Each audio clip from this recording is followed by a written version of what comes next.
This is your home for St. Cloud State hockey, keeping you up to date on the NCHC. One-timer coming, they score! Ripped in! A bomb from Pervix! Women's WCHA. So Dana Rasmussen fires and she scores!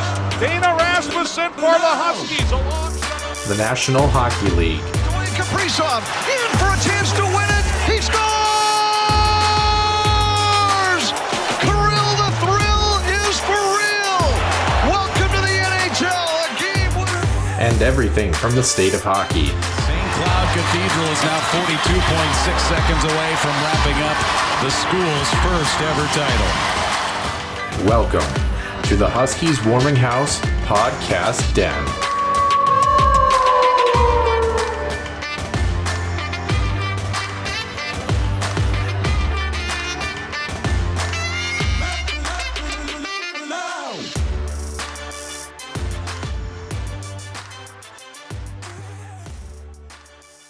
And welcome into the Huskies Warming House Podcast, episode number 148. Nick Maxon joining myself, Noah Grant, here for another Sunday, the first one of February here in the great Midwest, and a lot of hockey, of course, to recap as always.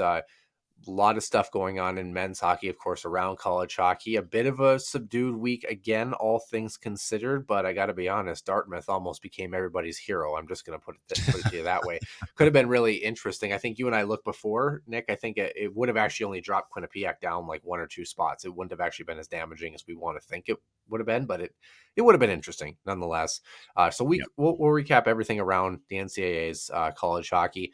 Then, of course, get to the NCHC, the men's side, 4 of 6 points for the Huskies on the weekend. Is that good? Is that bad? Should Brett Larson still have a job? We're going to dissect all of that, apparently. Yeah, I think I'll just leave it at that. And then the women's side, pretty impressive showing for them this weekend, all things considered. So we'll definitely dive into that. Minnesota Wild, we're off. We'll just get you up to speed on what they're up to. We were going to do an Iowa Wild deep dive this week. We're going to push that back a week because the men are actually off this upcoming weekend. So we think it'll be more fitting to talk a little bit more in depth about the men's team because apparently it seems warranted if you go on Huskies Twitter. And then more intriguing news, the extra ice session. Is the Herb Brooks National Hockey Center actually getting some upgrades?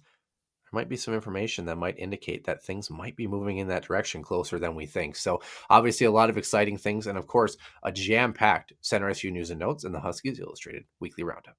Center Ice View news and notes. Center Ice View provides you with the best coverage of St. Cloud State Huskies hockey from game notes, recaps, photos, and more. Go to centericeview.com.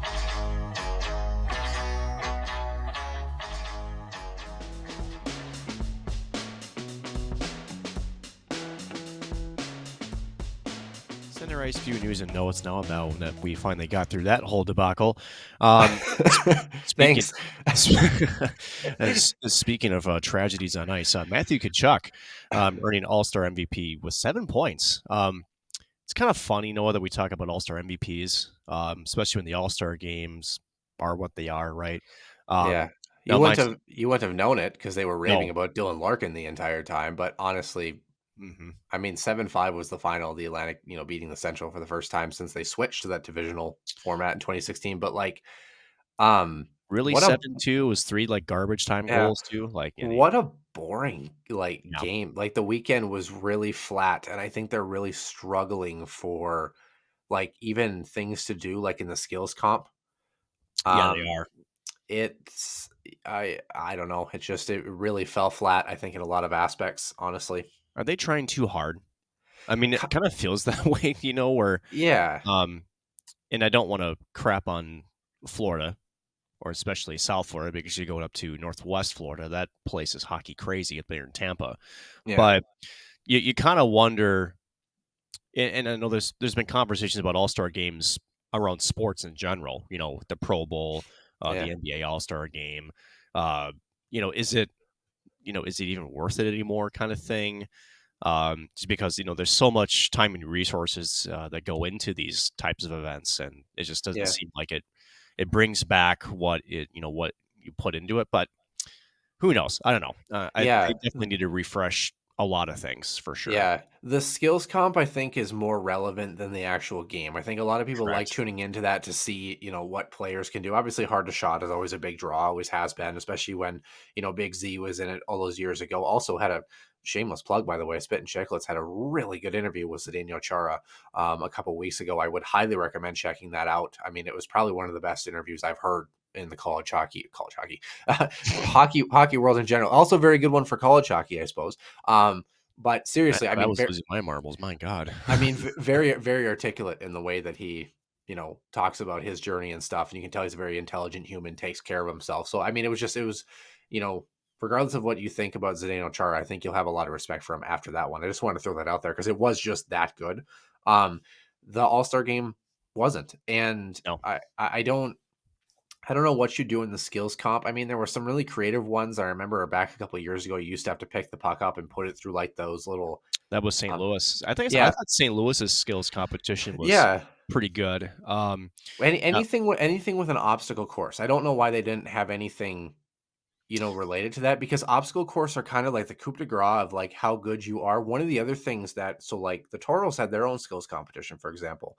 And one of the things they did really well that I didn't think was going to work well, and then it did, they did an obstacle course, but they did it where you worked with your team to do it. So like the first guy did the slalom and then he had to hit a guy with a pass on the next side. Then so he like a did relay. Yeah. yeah, that was really cool because it's multiple components that are time that you have to do. So like maybe something like that. I mean, obviously accurate shooter is always good. Mhm. I like Fastest skater's I like good. I like the way they did the accurate shooter instead of having it one by one. At least the opening round was that one versus the clock, and then it was the two duels essentially. I thought that was kind of cool. That Yeah. was a nice twist on that. The other thing, Noah, that we forget about this is a lot of the players. I mean, Kirill Kaprizov was supposed to participate in the fastest skater. He switched, Yeah. so you're also fighting some of the players' personalities, own wishes, that kind of thing. So I don't Yeah. know. How do you fix it? You move it to Toronto, where nothing in Yeah. Toronto gets scrutinized. So they will be the host of the 2024 All-Star Game, and I would think that as much as I want to say that's a good move because it hasn't been there in a while, but I think it's a necessary move. And Toronto is going to really try to resurrect this thing. I think the NHL almost has to at this point because it was not a great showing in South Florida. Again, part of that is the geographics. Part of it is that market has not been, shall we say, warranted of a winning franchise in quite some time. Yeah. So Simpler is better. Like I feel like yeah, if you're Toronto, you got to go with like the old, Clarence Campbell, Prince of Wales style jerseys and keep things simple. I think that's what a fan base up there, especially in Canada, would enjoy is kind of a throwback to like the legitimate early days of the All-Star game and keep things simple. Obviously, try to find a way to be vintagely creative. But I think if you dial it back and kind of really pay homage to the history of the National Hockey League and what the All-Star game is, I think that's your best bet. And I think Toronto in a couple of years is certainly going to, where is it next year? I forget. Toronto. Oh yeah. Why do I keep thinking it's, I honestly, I'm still stuck in 2022. I don't know why. My goodness. Yeah. Well, while Noah finds where the heck his brain went, the Vancouver Canucks are searching for where their season went. Well, in trying to figure that out, they decided, you know what, we can't figure out where this is going, so we're going to make a trade. And they did trade the big fish. That was All-Star center Bo Horvat. And ironically, talking about All-Star game, did it essentially after the All-Star game voting was completed. So he goes to the New York Islanders. In exchange, the Canucks get winger Anthony Beauvillier. They get young forward Aatu Ratti, and then a conditional 2023 first-round selection. So this was Monday. So this is a pretty big trade. Bo Horvat was supposedly the big fish on the board. It's funny because he still played as part of the Western Conference. Shall we say All-Stars, but had the Islanders jersey patch up on the top of his left shoulder. That was kind of weird. So 54 points in 49 games played this season. He's having a career year. Beauvillier has always been sort of like that journeyman, good forward, kind of more grit to his game. He's got 20 points on the season. And then Ratty's played 12 games. He's a youngster. Isn't he like 20, 21? He's a young guy, right? Yeah, Ratty's a very young guy. And I don't know. In the conditional 2023 first, I can't remember if it's top 10 protected, I think is what it's it top was. 12 protected, yeah. So that's the thing is, it could move to next year too. Mm-hmm. Bit of an overpay by the Islanders considering you don't have team control on Bo Horvat. I think if they have it, it looks like a steal for them. But Right. until that component comes in, I don't really know who won this. The Canucks still lost somehow. I know that much, but Yeah, and the Islanders have got, I believe, plenty of cap space. And again, when you make a trade like this for a player of his caliber, right, just kind of what they did with Pajot, yeah, is, there's probably an extension already being worked on behind the scenes. Um, Obviously, and here's the interesting thing too. I know that a couple people's touched on this, but the timing is kind of curious too, right, Noah? Because the deadline is not for another month. In fact, it's 28 days from now. It's March 3rd, March 5th. yeah, And the thought also some people had was, okay, so let's just say that we get Bo Horvat in and it's just a complete disaster. Could they flip them? He yeah. could. So there's that option too. So it's not all lost. It's a bit of an overpay. It's Lou Lamoriello, so I mean, come on. But it's not all lost. So that if you can't salvage a season, because it's many people were looking at this as like, why the Islanders buying the deadline? Since they're kind of trying to catch up in the playoff race. But I still think it was a worthwhile swing at the bat. Yeah. Have to see where it goes, right? Um, Speaking of, shall we say, news from the league, this one's a little bit more somber, and shall we say controversial, for some odd reason. So, and I say that because I get it, right? There's the human and there's the player. Blackhawks legend Bobby Hull, the Golden Brett, dies at 84. Golden Jet, sorry.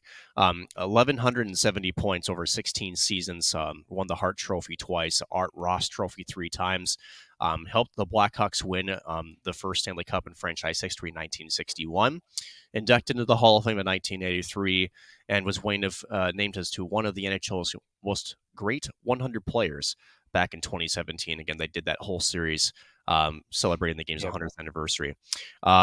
So this is where things get kind of goofy, right? 1986, he was convicted of assaulting a police officer who was intervening between what sounds like a domestic dispute between his then wife Deborah. Also has been charged with battery, but then it was dropped because she didn't want to testify against him. And then in 2002, his second wife also claimed that he abused her. So, and that kind of all this sort of came out, right? It's interesting how we can certainly talk about a loss of a human being, right? And is it fair during that time? And I think this is the question, Noah, is it okay to acknowledge that, yes, this is a great player of the game, but also, be okay to say, okay, off the ice, this guy had some issues.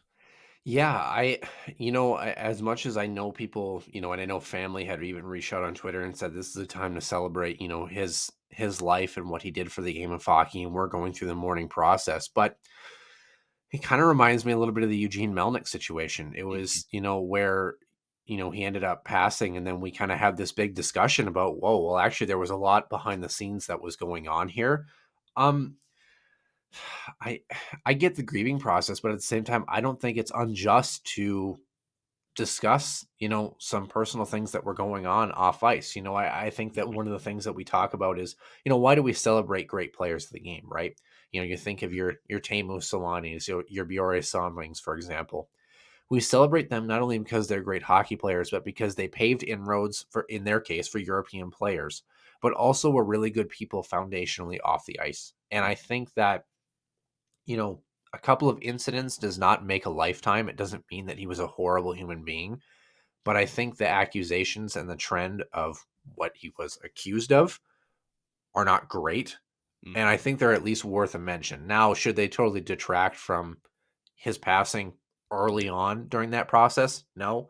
But I think in time, it sounds like an athletic article in the making, right? I mean, it sounds like they're going to probably tease that out at some point, I'm sure. But And no, not to cut you off, yeah, but isn't this sort of like the social media effect too? Because back in the day, without Twitter, without, it was the newspapers, right? They would yeah, hear about these things. And it was sort of like a two-step process, right? Where in a situation like Brett Hull's, your first article is about the passing, the good accomplishments, right? And then a couple days later, it was, and maybe even after a ceremony, right? It was, essentially highlighting maybe some of those negative things, right? whereas Yeah. now you're kind of getting it in tandem, Instantly. right? Yeah. And it's an interesting dynamic. And again, and I think it's more of a societal question than it is anything else, right? Is, how do we want to portray, you know, people in this, in this time of their life, right? Or at the end of their life, right? And I think that's a question we have to kind of ask ourselves. And again, I think you're correct. I mean, we certainly are not trying to hide the fact that he did some terrible things off the ice. There's no question about that. But I do kind of wonder, are we so stuck on certain topics that, we can't take a step back and say, is this the right time for this? Not to say that there isn't Yeah. a good time for it. But I'm just kind of curious if there's, just okay, like right after the fact, Tim, let's just let the air breathe a little bit. Then we can certainly have that Yeah. discussion of Hey, maybe some of the negatives. it's kind of a personal thing. I think, like, for me, and I've had this discussion personally with family members. Of course, my mom's a nurse too, right? I think, like, people, for example, in the healthcare world, we view death a little bit differently, right? Like, we view it where, oh, he was 84, had a long life, obviously a good hockey player, had some issues off the ice. And we take all of that and we put that all in one big package right away. Like, that's kind of part of where we see things, just because in healthcare, you see that a lot. You It's know, it's compartmentalized. it is. And it's not like, this is probably a bad thing to say, but like when you work in a hospital and you see death, you kind of become desensitized to it in some senses. Like, there's some that are really difficult that you go through. Think a young kid in a car accident, things like that. But then there's other things where you qualify it a little bit, and so like that's where I'm kind of torn. Where I'm like you said, there's no real good time for this. It's almost, I feel like, maybe you do just put all the information out there at once, and then people can make their own decision as to how they want to go through that grieving process or go through it Sure. themselves. Because, like I said, I'm going to process it differently than you, and you're going to process it differently than somebody else, right? So Mhm. I don't really know what the answer is. No secret, he was a great hockey player. But it kind of goes back to, a couple years ago, for example, like the Slava Voinov incident, right? Great defenseman, international representation for his country, Stanley Cup champion, kind of threw it all away because of his actions. So Mm. again, I think it's up to the viewer to have discretion at that, but I don't really know what the answer is. But certainly, good hockey player and a very controversial one. Mhm. Yeah. Oh, it's my turn. I forgot. How about we follow the trend of other things that are, not so great. New Jersey Devils associate coach, former Florida Panthers head coach Andrew Brunette, arrested early Wednesday morning in South Florida, driving home from a bar in his golf cart. So he essentially had the golf cart parked at some sort of like bar, hotel, whatever it was. And him and his wife walked out, and he was kind of stumbling around. And his wife said, don't drive while the policeman is here, watching and stuff. And he followed them down the road and then arrested them about a mile from his home. So, yeah, not the most lovely story, I guess, for Andrew Burnett. He's in his first season with the Devils. I know that you know him a little bit more from your Mhm. time covering him. I don't find it that shocking, for him having a DUI. Like, it's not. I mean, he was at some sort of function over the All-Star break, and obviously having a few too many with friends and did something kind of dumb. But like, I don't know. You're also in It's the show. it's a poor decision, right? Yeah. And luckily, that poor decision didn't, cause injury to himself or others or something like that. Um, I know some people will say, "Well, he's on a golf cart." Well, you can still do a lot of damage in a golf cart, Yeah. including to yourself. So, yeah, no, that it's I don't know if disappointing is the right word, just because, like I said, I've known him personally, I've interviewed him. He's a wonderful dude, and just unfortunately made an error and a lapse in judgment. So hopefully he learns from it. Yeah. Again, he's never really had any other issues outside of that. So you hope it's a one-off. Hope he learns from it and go from there. Yeah, certainly. Well, someone who's going to be doing a lot of thinking is the Mann family, I guess. Senators AHL coach Troy Mann gave an NHL team pre-scouting material before being fired in the middle of last week. He had been there since 2018. Ironically enough, Trent, his younger brother, has been in the Sens front office in the big club since 2011 and was promoted to AGM last summer. So, yeah, kind of a bit of an Yeah, FU yikes. moment. Yeah. Yep. Apparently, trying to kind of stick it to his team.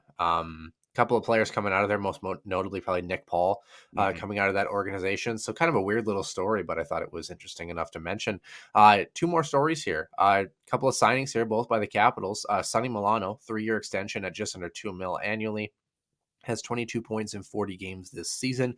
And Dylan Strome, 5-year extension, finally gets his big deal, 5 years at $5 million per season, 36 points in 40 games, probably a little bit overdue, maybe with the production that he's had. I would say that it's taken him this long to find the right fit. The skill's always been there. Again, I watched him in Erie. Again, he was on a line with Alex DeBrincat, Dylan Strome, and Connor McDavid. It was a nasty line. And so you could see the talent there, but never really fit in with Chicago. He's bounced around a little bit. I think he's found a good home and a good system with Washington, and they're giving him an extension. And you can almost argue the same with Sonny Milano, too, kind of in the same stretch, right? Yeah. I think Milano has been inconsistent. I think maybe would be the best way to describe maybe some of his production in this career. And again, as you mentioned, 22 points this season, finding a little bit more consistency. And for Washington, that's going to shall we say, needed some cap control coming up. I think these are good deals for the team as well. So this is good for players and the team. So I like these two signings. Certainly would agree. Injury-wise here, we've got 4 of them. Golden Knights captain Mark Stone, again, out indefinitely after undergoing back surgery. Cannot catch a break, man. Yeah. Columbus trade candidate Gustav Nyquist out for the season with a shoulder injury. He could return for the playoffs, though, so maybe a team wants to take a stab at putting him on IR and see if he can return in time for the postseason. Maple Leafs goaltender Matt Murray is out until a couple of days after the All-Star break due to an ankle injury. And Tage Thompson, who, of course, missed the All-Star game, out with an upper body injury and is still day-to-day.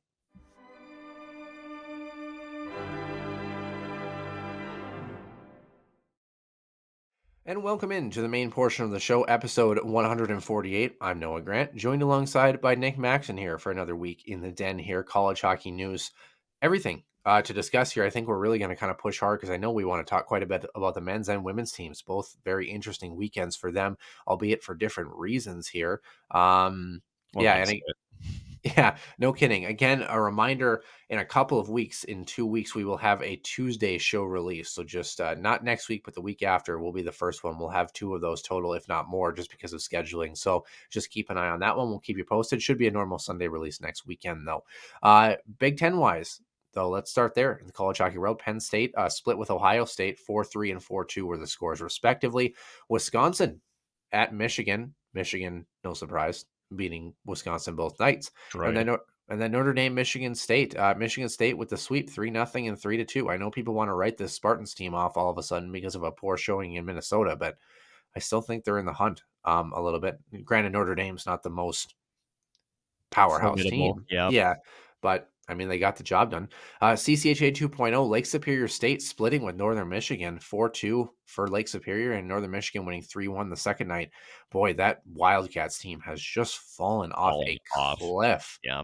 How about Lake Superior Straight? I believe they have points in 3 straight weekends, though. They do. They've split the last 3 in a row, I believe. So they're certainly, shall I say, too little too late as far as pairwise is concerned, but you can get a bid by winning the CCHA if all of a sudden you catch, fire at the right time. I don't think that'll be the case with them, but yeah, never say never in college hockey. Yeah, Mankato, Michigan Tech, Bowling Green, probably the 3 teams that you're a little bit scared of. You could probably at least have a good crack at the rest of them, though, I would think so. Speaking of Mankato, they split St. Thomas, 3-2 victory in overtime for them in night number 1. Big victory for that program. First victory against Mankato, I believe. I don't know. That's a great question. Why do I have this feeling that St. Thomas beat them earlier in the year? I don't think they did. Mankato won the second night for sure, 5-2. I have this feeling. I got a feeling. I don't. Let me see here if I can find the CCHA before I hurt people with my singing any more than we can. I'll look at it because I've got it right here on a shortcut. Let's see. They've played. They almost beat them, I guess. Aha. Almost only counts in horseshoes, hand grenades, and slow dancing, apparently. With that being said, a split for St. Thomas. They're not too bad for that program. Also kind of climbing up towards the middle of the pack in that, group. They're only a couple points away there. Michigan Tech, Bemidji State. Michigan Tech a sweep, 2-0, 3-2. And Ferris State, a sweep of Bowling Green. Sorry, 2-1 and 5-4 in a shootout. Kind of a dagger for Bowling Green. Ferris State has kind of disrupted a little bit this year. It feels like. Anything you wanted to add on the CCHA? Not necessarily. Besides Bemidji State, another team that's really cooled off. Especially towards the early part of the season, they were great for Huskies fans, right? Right. Not great at all. Just to ensue more panic and fire and brimstone to the whole fan base. They were top 2 for a while before essentially the holiday break, and ever since then they just have not been able to really put together a solid weekend. At some point, Northern Michigan was atop these standings in early December, I believe, too. Like, whoa. Yeah.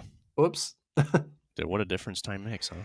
Yeah, definitely. Well, Quinnipiac, who's still sitting number 2 in the pairwise, almost dropped a little bit this weekend. Quinnipiac traveled to Harvard on Friday, 1-3-0. Saturday, they played Dartmouth, and they were down 2-1 in this hockey game and scored 3 straight in the last 4 minutes to win this hockey game 4-2. Dartmouth, of course, the worst team in college hockey. We did the math. It would have moved Quinnipiac to 3, if not 4. And it would have moved Dartmouth from 61 up to 54. So, that could have been a big victory for Dartmouth. I don't even know what their mascot is. But no idea. Yeah, that could have been a big victory for that program. They've been close a couple of times, disrupting some of these ECAC teams. Haven't quite gotten there. I think all of us, of course, were rooting for Dartmouth in that one. Union losing to Cornell 10-1. Of course, Cornell is, kind of buzzing a little bit as of late. They also beat RPI 3-1 this weekend as well, too. But, this Quinnipiac team, are they deserving of the number 2 spot in the country? I don't really. Teams keep moving around 4 and 5 spots every weekend. Here's the thing, when you get to this point of the season, Noah, and as you mentioned, we did the pairwise sort of comparison, whether Dartmouth would have actually beaten Quinnipiac, and because we're so late in the season, this is where your record kind of, puts a little bit of a box around you a little bit, right? So if this is earlier in the season, that's probably a much bigger change for both squads. But now this is where teams are starting to kind of get locked in a little bit. And we'll talk about that part a little bit later when we deal with a certain St. Cloud State team, and why people shouldn't throw the panic button. But at the same juncture, too, it also means that, it's going to be now about not that you win or lose. You still want to win, but it's also like, how are you doing it, right? Yeah. We talk about, especially toward this time of the year. So it would have been if it would have been St. Cloud against Dartmouth, it would have been a much scarier proposition. I think if you're sitting in 6, 7, 8, 9, and you lose a game like that, then you start to see that big swing because you don't have enough of that record to really help you. So, with that being said, how about the teams right in the middle of that mess? By the way, BC Northeastern winning 2-1. BC then played UMass on Friday, 3-2. UMass Lowell wins in a shootout. BU on the other side traveled to Maine on Friday. They win 5-3. UMass beat Providence 3-2 on Friday, and New Hampshire, what a weekend they had, beating Merrimack 3-2 in overtime, and then they also beat UMass Lowell on Saturday 5-4. The other Friday matchup, UConn Northeastern, the Huskies, get it? UConn beating Northeastern 4-3 in overtime. I thought of that one on the fly, and my brain may be turned off, but I had at least one here. So, of course, the Beanpot coming up on this upcoming Monday and the following Monday. So it's the next 2 Mondays that they'll be playing. Atlantic Hockey, Sacred Heart, home and home against AIC. It was a split each way. Sacred Heart 4-2, AIC 4-1, and RIT beat Canisius in their only matchup. Independent-wise here, Stonehill traveled to Long Island, and it wasn't even close. Long Island outscoring them 18-4 on the weekend. And Alaska Fairbanks sweeping Arizona State 2-1 and 5-2. This Fairbanks team is not a bad hockey team. No, but Arizona State is. Apparently so. We kind of didn't anticipate that coming out of the they've also kind of had a second half fall off too. And I would say that even before then, I think once they hit December, they started to show signs of just having some difficulty with coming out with at least consistent efforts. So it's disappointing a little bit because I thought Arizona State would actually be able to kind of hold on. Because they've got some decent talent on that squad, but unfortunately, just again, the depth just isn't there for them. Trying to figure out where they ended up here in the pairwise. They've got to be in the high 20s, if not low 30s. That's what I thought too. For whatever reason, I can't find them. Oh no, they are at 41. Ooh. You heard me. They are at 41. Arizona State? Arizona State is at 41. They've really struggled as of recent. Whoa. Meanwhile, though, Alaska Fairbanks is at 19, which the only thing that kills them is they don't have a conference tournament. So they would have Correct. to have a really good push in the second half of the second half. They need to get up to at least 13 to have a good chance. Yeah, certainly. What's on tap conference-wise here? Big Ten-wise, Penn State will be the team that's off. Michigan travels to Michigan State. Minnesota at Wisconsin. Ohio State traveling to Notre Dame. CCHA 2.0, Northern Michigan travels to Tommyland in St. Thomas. Bowling Green at Michigan Tech. And Bemidji travels to Ferris. ECAC-wise, Quinnipiac has Clarkson on Friday. Harvard has Dartmouth on Friday. Keep an eye on that one. Colgate has Cornell for a weekend set, and then Quinnipiac also has St. Lawrence on Saturday. And you're probably wondering, well, why are you giving me these ECAC games against lower-ranked opponents? Well, that's exactly why, because Quinnipiac's difficulty is staying pat, making sure they don't drop games against Clarkson, St. Lawrence, Harvard against Dartmouth. You can't afford to drop some of these games. So it's kind of essentially on watch for an implosion of sorts on one of these nights for sure. Hockey East-wise, Merrimack travels to Maine this Sunday, today, as does Providence to Vermont. Then next, of course, we have the Beanpot on the 6th and the 13th. BC plays Harvard, BU plays Northeastern. Then this upcoming weekend, Maine travels to BC on Friday, Northeastern travels to Providence, and then a weekend set UConn UNH, which I'm kind of curious to see how UNH responds. They've had a really good push in the second half. So Atlantic Hockey, Sacred Heart Air Force, and then independent-wise, Stonehill travels to Lindenwood, and Alaska travels to Long Island for some points that would be much needed. So is there anything you wanted to add on the schedule? Anything that you find intriguing? So first of all, the obsession with Quinnipiac by Huskies fans it's kind of sickening. But for those who still question whether Quinnipiac deserves to be number 2 because the teams that they play are terrible, here's the problem: they don't get to pick that. They just have to go out, win their games. Right now, does that mean that possibly when we get to the NCAA tournament that maybe they're not as battle tested as other teams? Sure.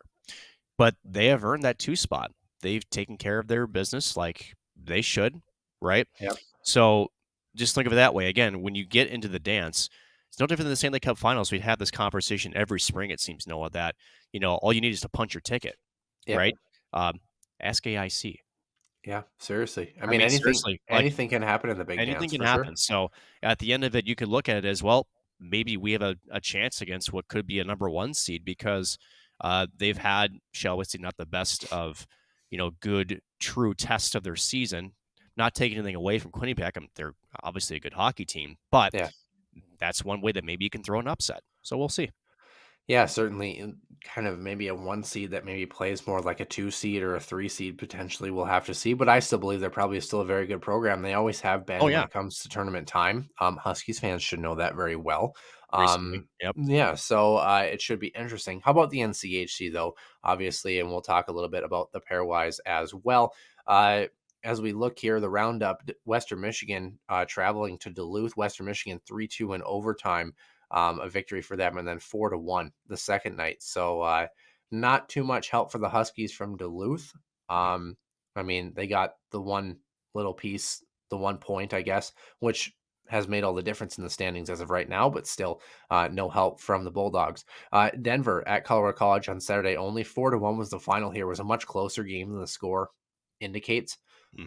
So I believe it was 3-1 for a while, but I mean, CC had a really good effort. I think they kind of had a couple of bad bounces early and they just couldn't get back in.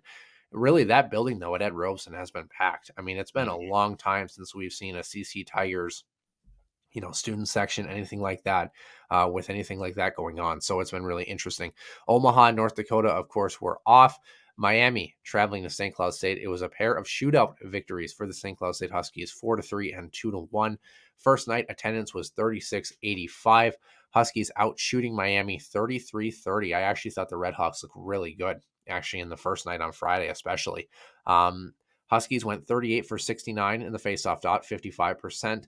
Dominic Bassi stopped 27 of 30 for a 900 on the nose and a 909 for Ludwig Pearson, 30 out of 33 in that first box score. It was Miami who got on the board first, kind of a weird little like chaos type goal there. Second, third chance opportunities. Defenseman didn't really pick up guys on the weak side, but just a weird little bounce that unfortunately Bassi couldn't handle. Aiden Spellacy responded with a really nice redirect slap shot, backhand, one-timer, whatever you want to call it, to tie that game up at 1 after the first period. And then a pair of goals in the second, Vieti Miettinen and then Axel Kumlin. And then Miami, of course, held a lead for a little bit in this one before St. Cloud, the shorthanded goal from Mason Sahlquist to get us to the shootout, the longest in NCHC history. 10 rounds, only 1 goal scorer, Micah Miller. Of course, the 10th goal, the 10th shot, first goal, I should say. So a nice move too. Yeah, it was really nice. Saturday, 2-1 shootout victory. Oh, by the way, I guess we should go through special teams here. Miami was 1 for 5 on the power play, and they scored their power play goal with about 3 seconds left on the man advantage. So I thought the kill was much improved for the Huskies, although St. Cloud 0 for 8 on the man Power advantage. Plays. Yeah. Yeah. Huskies did get a shorty, though, in this hockey game, so really they did stand pat. 4-on-4, though, Miami. A couple of tallies for them at 4-on-4, which is a nice little impressive look for them. Saturday, Huskies going 1 for 5 on the power play. Miami 0 for 4 on their opportunities. St. Cloud out shooting 31-29. And a very good night in the faceoff dot, 33 for 58 at just under 57%. Dominic Bassi had a 9.66 on 29 shots, and Ludwig Pearson a 9.67 on 31 shots. So a real goaltender's duel for sure. Yami Kranila, his 100th point as a Husky on the power play, his 16th goal of the season from Spencer Meyer and Mason Sahlquist in the first period, a nice little wrist shot up over the glove. And then the extra attacker goal, John Waldron, finding that quiet area with 30 seconds left in that hockey game on the weak side. We went to a shootout. Both shooters, Micah Miller gets the first shot this time. Might as well, right? And Yami Kranila, of course, burying the second one. So, yeah, Nick, well, before we take a look at the standings here, 4 of 6 points for the Huskies. Better than 3, better than 2, better than none. I don't know that they were particularly great. I thought they were better on Saturday than they were on Friday. Attendance on Saturday was 41.89, by the way. But I don't know. It's been an interesting couple of weeks for this Huskies team. We talked about the panic button for this group. I feel like we're at that point where, you know how we see in the movie tropes where you've inserted the key and you turn it and the little like plastic cover thing comes off the little button. I feel like that's where we're at. We're just turning the key and maybe the door's open, or maybe you just closed it again, but you still have the key in the thing, like we're kind of at that spot. How did you see this weekend? It's interesting, right, Noah, because like you said, you get 4 or 6 points. Yeah. Unfortunately, you drop 2 points against a really bad Miami squad who has effectively won the pairwise battle with you to a certain extent. I don't know. I think the biggest takeaway here is, and we talked about it last week, is that weekend against Duluth was really bad. Yeah. That was bad. And the question we all had was, how did they respond, right? They responded okay, but I still think there's still some to be desired, right? No, I think that's kind of where we're at now. I'm not quite ready to put the key into the proverbial, nuclear code button just yet. Yeah. Now, for Huskies fans, and I think they need more of a week off than I think the team does. But the team couldn't have come essentially in their schedule. They couldn't have had their bye week come at a better time, I think. Yeah. We talked about this before, how their schedule was lined up to be sort of, shall we say, suspect. And it's funny, we shouldn't even be talking about that, because if you're a good team, you take care of business, right? Now, here's the good news. North Dakota has been sort of on the rise. You have to go into Ralph Engelstad Arena. To me, in 2 weeks, that's going to be my litmus test for where this team is at right now. Because I think the biggest thing for Huskies fans is, if you take away the opponent, we're in February, right? Yeah. It's the kind of efforts you don't want to have at this point in the season. I think that's sort of where my bigger concern is. It's not necessarily opponent, although there's some part of that to where my stance is, but I think it's more of you're trying to get better every week and peak at the right time, right? And we've always had conversations, whether it's the NHL, whatever, right? Where does a team peak too early? Do they not, are they not playing at the right time with the right congruency, right? I'm not sure if that's where St. Cloud is at, but I do think that playing against North Dakota at the Ralph, if you can't wake up for that matchup, then we can hit the panic button, right? Because again, now 7th in the pairwise, you're starting to lose a little bit of that cushion that you enjoyed, right? And you certainly don't want to put yourself in a position like you did last year, which is you're going, over to Allentown, Pennsylvania, having to play a good Quinnipiac squad. And, granted injuries aside, don't want to put yourself in that kind of position. So that's kind of where I'm at. No, I'm curious as to where you're at. Now, granted, I think we both can agree we're disappointed to a degree. It wasn't, DEFCON Delta as of yet. Although Huskies Twitter would say that. I don't know where do you sitting right now? Can I throw something weird out there that might surprise Huskies fans? Miami is allowed to have a good weekend. Miami is allowed to play well. You know what I mean? Like, you look at some of their losses, okay? Like October, 4-0 and 4-2 to Denver. Close hockey game, right? 5-2 to Western Michigan with an empty netter. They lose 2-1 to CC after tying them with a shootout loss in overtime. They lost by 2 goals to Michigan State at one point, of course, beating North Dakota in that 4-3 game. They beat the Huskies 5-0. Then you come back. They had a tough little start, but then Omaha, they lose 4-1 and 2-0. Not exactly crazy ones. The Friday night game against North Dakota, they only lose by 3, and then that was last weekend, and now, of course, they played the Huskies here. Is Miami a good team? No. But they are in one of the best conferences in college hockey.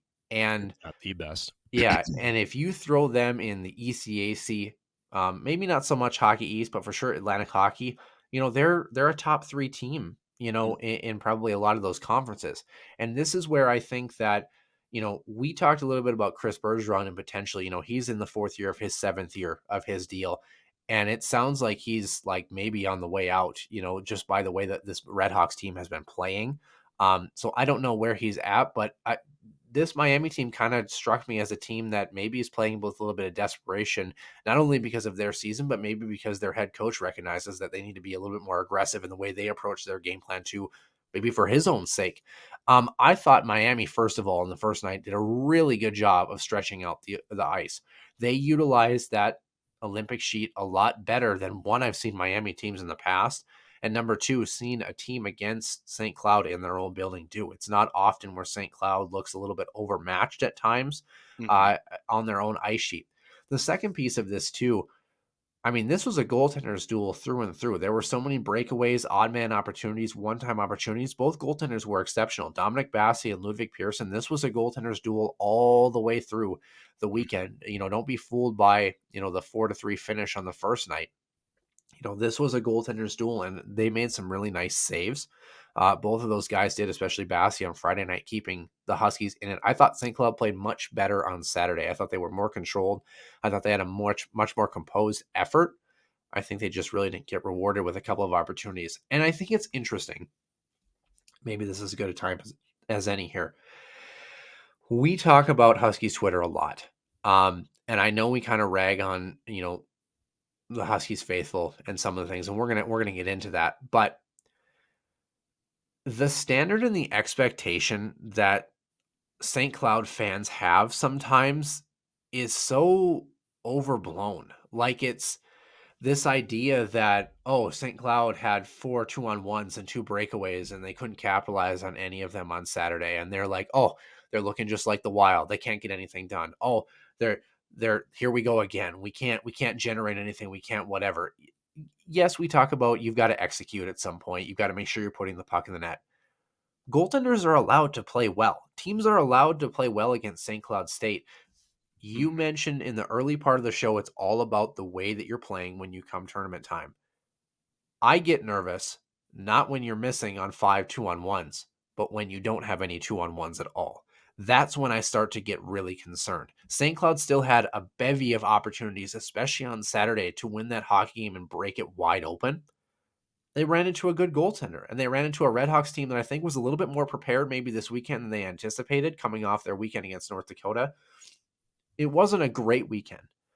No. But I also think that we're allowed to give Miami some credit for hanging in there and playing a good weekend of hockey against a top 10 team in the country. Like, they're allowed to do that. That's not out of the realm of possibility for this Redhawks program, And I think that we've been so enamored with this idea. We picked St. Cloud State to finish 4th in the NCHC, right? Entering the season.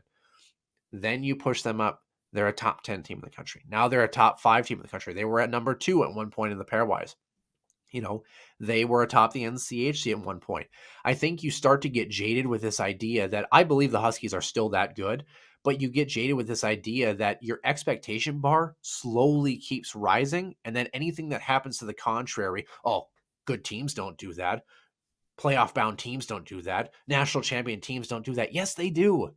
Look at any national champion run in history. You're telling me they didn't have lapses in certain games, or they didn't struggle in certain games that they probably should have won handily? Every team has their opponent or two during the season that they struggle with. For whatever reason, St. Cloud's has been Miami this year, which is unfortunate for them, but credit the Redhawks. I don't know, Nick, what expectation should we have of this St. Cloud team? Like, are we expecting too much of them? Are we expecting too little of them? Like, where should we be at in the expectation meter here?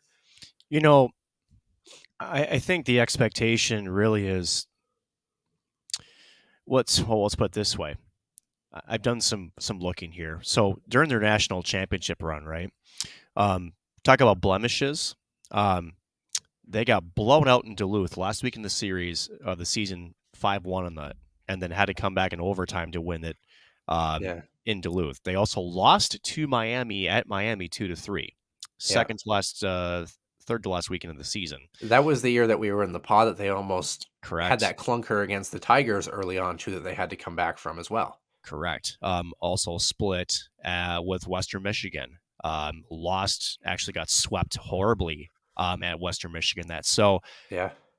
It's one of those where they're gonna be okay.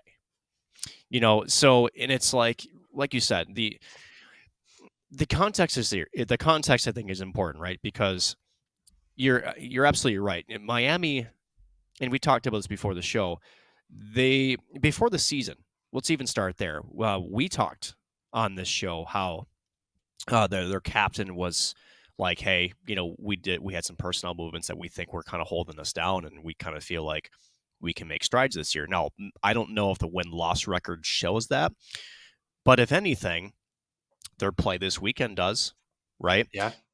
One thing about Miami in years past has been not that they didn't play well, but sometimes they would maybe have a bad start and they just kind of packed it in, right?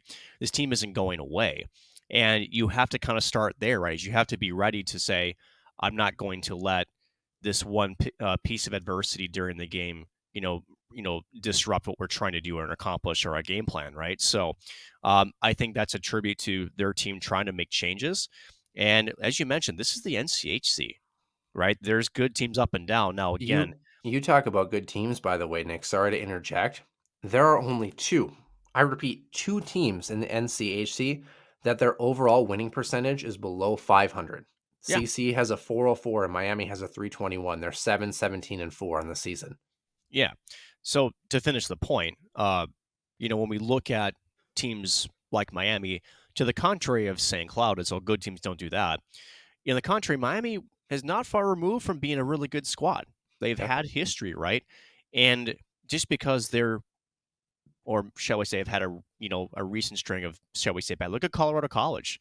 Again, their record is, shall we say, not where I think we predicted, but they're playing a much better brand of hockey, right? Yeah. Miami is playing a much better brand of hockey. Like you said, they can play good. It's just that in years past, it just has been more consistently not great. And I think part of it is other teams blow out these teams. I remember in the pod where St. Cloud was being beat by Colorado College 3-0, and then during an intermission series, I had folks at, shall we say, a certain radio station blast St. Cloud for that, and I literally kind of had to push back on the broadcast because it was the second game of the year. Second game of the year, number one, and number two, they essentially framed as Colorado College does not deserve to have a 3-0 lead, and therefore, like, what in the heck are the Huskies doing? They suck. And it's like, it's one bad period.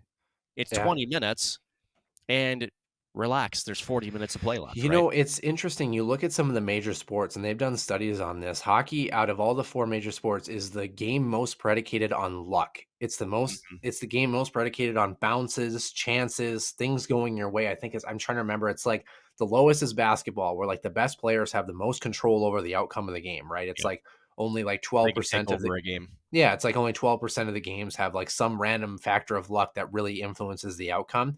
Hockey was somewhere like 41%.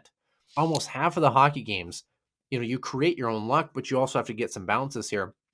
I think it's safe to say, you look at the NCHC right now. When is the last? I don't even think we've said this in their history. Maybe in year 1 or year 2. There are at least 7 teams out of the 8 in this conference that are formidable threats every time you are on the ice with them.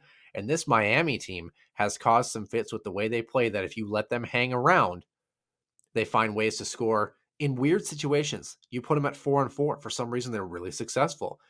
They like to score in bunches. You give them a power play, they might pop 2 or 3 on the man advantage for whatever reason. So, and if your worst team is Miami, who is giving teams fits left and right and kind of making things interesting, like, look at this conference here, and you look at Denver at 35, which is probably going to run away with the NCHC. They've got 2 games in hand right now. Western Michigan, with their weekend, are now tied with St. Cloud at 33. Both teams tied for second. Western has the tiebreaker. Omaha right behind St. Cloud at 30. The Huskies will have them 2 times. Minnesota Duluth at 23. North Dakota at 21. Colorado College at 20. And Miami with their 2 points now at 9. Like, this is a hotly contested conference where everything is still to play for. I agree with everybody out there who is like probably screaming at their headphones or their car or wherever you listen to us, and you say, but they didn't play well the past 2 weekends. Wholeheartedly agree. The Duluth series was a train wreck. Duluth was a train wreck. I'm not sure if I would say they didn't play great this weekend, but they certainly didn't play up to their potential. You talked about the mentality piece, and maybe you mentioned this break. Maybe it's not even a physical thing. Maybe it's a mental reset. Maybe they're a little bit burned out mentally. Of course, don't forget that weekend series when they came back against Minnesota was a tough matchup to come out of the holiday break. Yes, they had the exhibition game, but let's be realistic here. Right. But you look at this, one of the things that St. Cloud has struggled with as of recent, I think, was their zone exits. And defensively, their structure, they're struggling to get pucks out of the zone, things that transitionally they were doing really well in the early half of the season.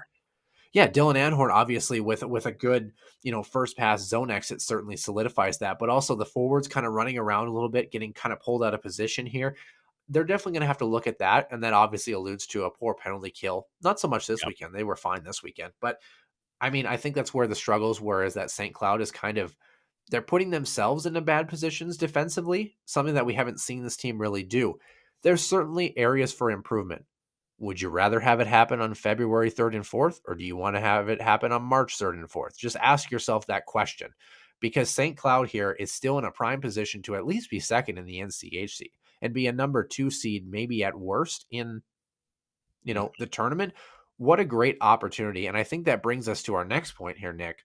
I didn't even mean to do this, but I guess I started a whole Twitter thing, and I generally, honestly, for those who followed this show, and sorry, I'm rambling here, but, generally, in the early days of our show, I used to kind of be a little bit more aggressive on the responses on Twitter, and I've really pulled back, and I generally don't say much, if anything, especially related coming from our show personally. But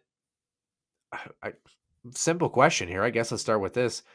Nick, is Brett Larson a bad coach, and should the Huskies be looking for a new bench boss?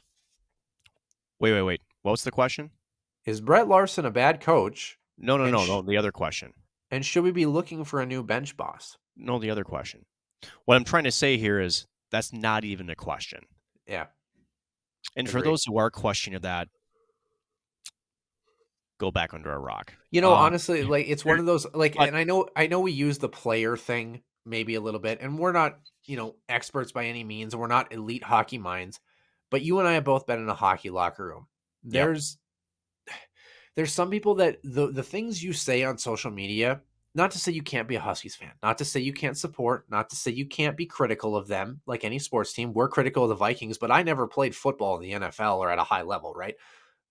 And that's what I'm trying to say. There's some people that you can tell have never put on a pair of skates or have never been in a hockey locker room and understand the temperature of. Let's take it one step further. Personal relationships with the said head coach, with Brett Larson. So now let's unpack this a little bit, because I think there are some points that Huskies fans are trying to make, albeit bad ones. So basically, they're blaming the coach and the coaches only for the team's performance. Last time I checked, the coach isn't out there skating. Two, with my sit-downs with Brett, Dave, RJ, going over the course of many years, the detail-oriented nature of that coaching staff is part of the reason why that they got to a national championship, where they've been consistently atop the NCHC conference for the last few years, right? Now, here's the second part of the game. This is what I call the Mike Yeo effect, right? And I think this is where the fans are really I think this is what they truly are intending to mean, and that is, well, this team is flat. Well, why can't this team get jump started? Isn't it the coaches to kind of get them on? So just as much as reading the temperature in the room, like you said, right? It's the coach's job to read that temperature, right? And for lack of a better example, right, there are times where, say, a player makes an obvious mistake, right, in the moment, and you have to know the player personally too, right? You know, some players react differently than others. Perfect example is, I was kind of the guy that responded by, shall we say, getting, my ear talked off. I was just kind of that guy, right? Whereas some other players, it was just like, he knows what he did, leave him be. He's going to go out next shift and he's going to make amends for it, right? So it's a difficult position to be in, right? Because you have the individual as part of the conglomerate as the team, and you have to push the right buttons at the right time. And shall we say that this Husky squad, let's go back a little bit. The roster hasn't been very consistent as of late as far as who's been on the ice. Now, minus the Dylan Anhorn thing, if you look at the forward lineups, Rosborough was out, I think, one game last week. Ethan Aucoin's been back in to the lineup. Jack Rogers, Joel Molinar has been in and out. So it's like, as a player, and especially in hockey right now, it goes understated how much line chemistry on the forward side is so important. How much consistency with the people you're playing with translates to results on the ice. Now, granted, this not just results in putting points on the board, but also, especially in a bottom six role, how well you're playing defensively, right? There's so much that goes into coaching in terms of trying to put the best team on the ice, trying to put together players that play a similar style or execute your game plan. It's not as easy as you think, right? And just based on the lineup changes we've seen night in and night out, it looks like Brett Larson is still trying to find that right mix. And where are the line changes happening? They're not happening on the top line. They're not happening on the second unit. They're happening on the bottom six. And where did that national championship run all start, all integrate? Fourth line, Will Hammer. You look at guys. Jared Cockrell and wasn't it Molinar? Yeah, Molinar was there at the end. I feel like it was somebody else. Or was it Kupa that was in that spot? It was like Kupka. Zach Okabe was there a little bit too, at least for a while. But nonetheless, boy, that feels like eons ago. Right. But, that's the thing too is, you talk about that personal relationship. Coaching is extremely difficult. I think people have this idea that Brett Larson says something or makes a tweak to the game plan and suddenly the Huskies will suddenly just flourish. Right. Coaching is difficult because of the fact that you can do all the coaching, all the X's and O's that you want. But like you talked about, it's up to the players to get themselves ready for a game and to be accountable and to play the right way. Coaches, a lot of them say the worst part of their week is the actual games because they do all this prep work and then they have no control over what happens on the ice because they're not the ones playing. They can coach, they can try to make adjustments, they can try to see what they see and relay that to the players, but at some point it's on the players to to make a play. Not to say he can't have a screaming match in the locker room or throw a trash can. There's definitely coaches that utilize that to their advantage, and sometimes it is effective. Or throw a bench if you're Mike Keenan. Yeah, definitely. But like, you talk about, a coach that maybe uses that to their effect when they don't do it regularly, and then you see that emotion, you go, okay, we're really struggling. We've got to be accountable here. Right. I remember a conversation. This is a private conversation, not a big one, but we were down the year that we were there. I was down at the Herbert National Hockey Center. I was actually waiting to talk to, I believe, Janelle Sergey, I think, the women's program for something. And it ended up being where it was Brett Larson's office, and then it was Nick Oliver. His office was right there, and I think Mike Gibbons was in Nick Oliver's office. And this was, of course, don't forget, just coming off that horrible loss to AIC the year before, probably one of the best, if not the best team in St. Cloud history. Yep. And they were about 6 or 7 games into the season, and they were having a really tough time getting this team engaged, like just getting them kind of in that mental space, right? And I remember kind of sitting here, and of course I was eavesdropping because why not? And I remember them saying, we've never seen this before from this group, that they're mentally not, checked in right now, that we're really having a difficult time trying to get them into that spot here. Each group has a different dynamic. There's been a lot of talk about, oh, well, this team went to a national championship game and the next year they bring back the same core and they couldn't get it done. Every team is different, regardless of if you bring back the same mix. Guys have different roles the next year. Guys see their ice time a little bit differently. You have a couple new freshmen that come in that do make a different impact. Vieti Miettinen had a sophomore slump, for example, that we could not pull him out of that year. Mm-hmm. Players play differently. Just because you have the same team, hockey is such a game that is so dynamic on momentum, locker room chemistry, team chemistry, mentality, so much more so than I think a lot of other sports, that people don't realize that it kind of takes a perfect mix sometimes to generate the right tournament run. You look at great teams, number 1 seed in the WCHA polls in the pairwise, it's a death sentence. We've talked about this in the past decade and a half. It's a death sentence. Why is that? Because you've got a target on your back every night, and you've got to bring your best every night. And when you come to a 1-game showdown in a national tournament, all bets are off. Mm-hmm. So really, St. Cloud, in some senses, because of the fact that they're still in an okay spot in the NCHC and they're still in an okay spot in the pairwise, maybe needs some of these mental resets here to really prime them for what's going to be a very intense month and a half to push them through to tournament time. Mm-hmm. But people don't see that. They see, oh, this team maybe doesn't have jump. Oh, they had a second period. We're back to it again.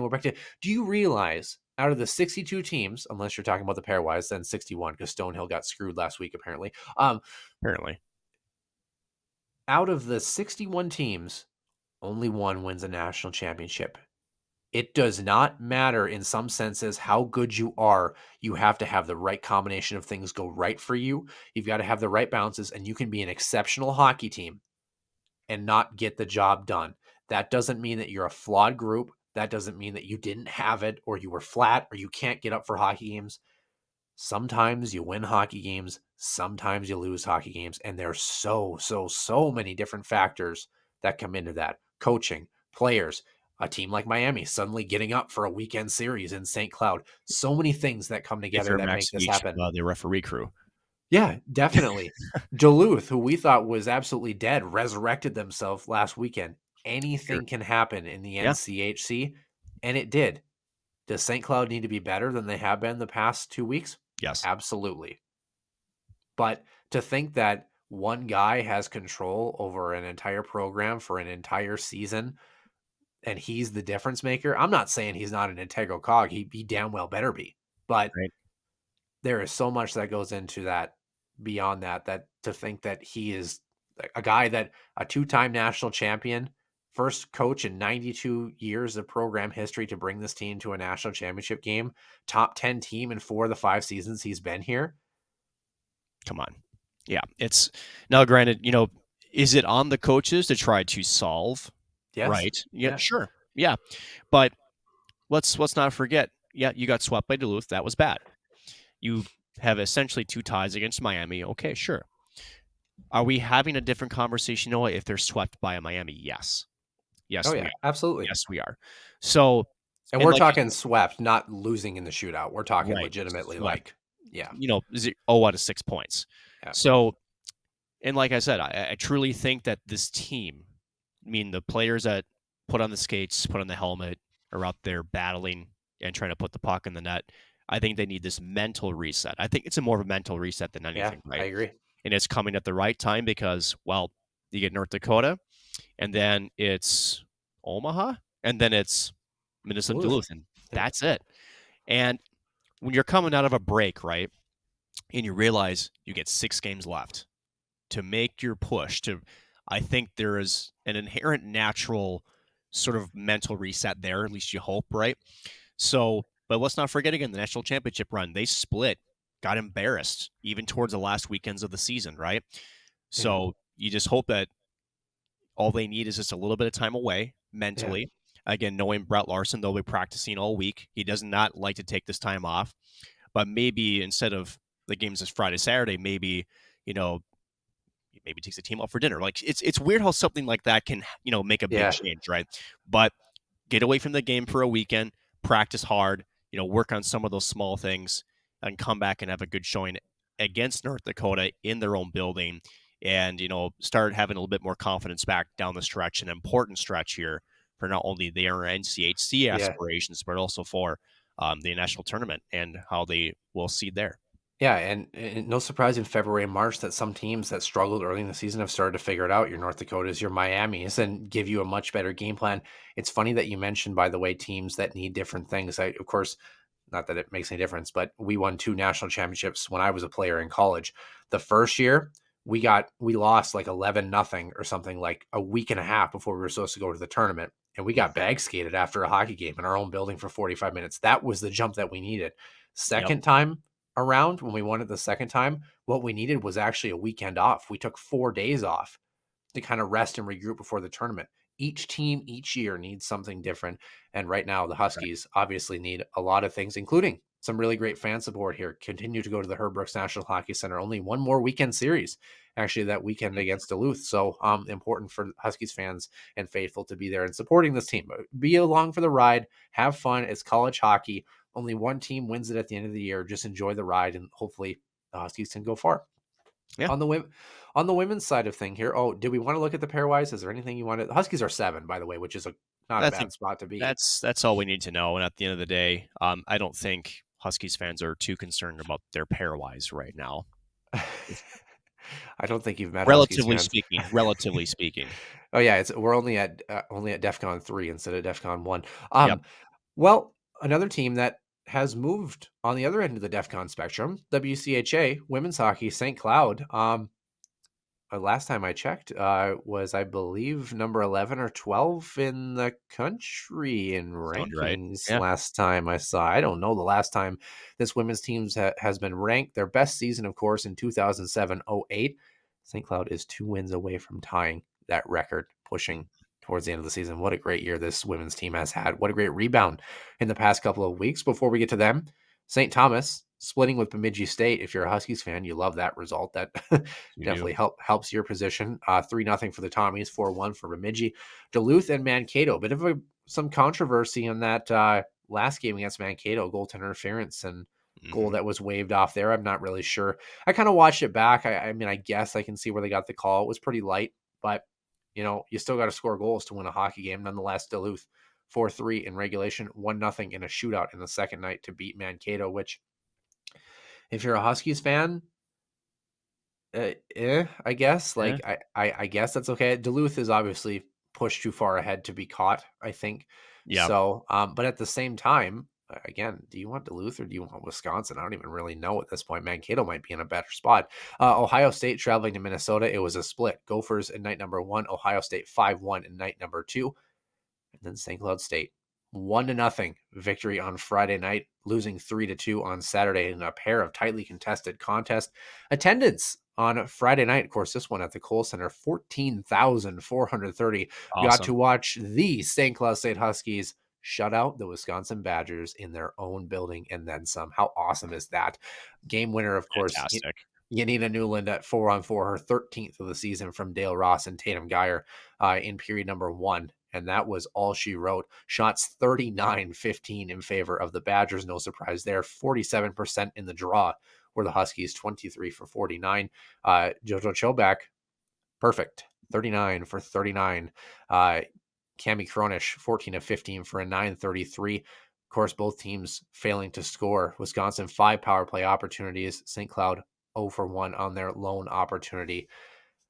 Wow, what a victory. I mean, it has been, we've talked about this. I feel like every year, the Gophers maybe a little bit too, not so much Ohio State, but the Gophers a little bit, but for sure Wisconsin. Every year that you and I have covered this team since we've been there, they've had at least 1 or 2 games against this Badgers team where they've had a serious crack at beating them or hanging on to a lead or winning in overtime, and they just haven't quite gotten it. To win in front of over 14,000 fans on the road, a 1-0 showing against one of the best teams in the country. Phenomenal. Yeah. And again, Minnesota, right? You get a win against Minnesota earlier this year. Could have had a couple against Ohio State.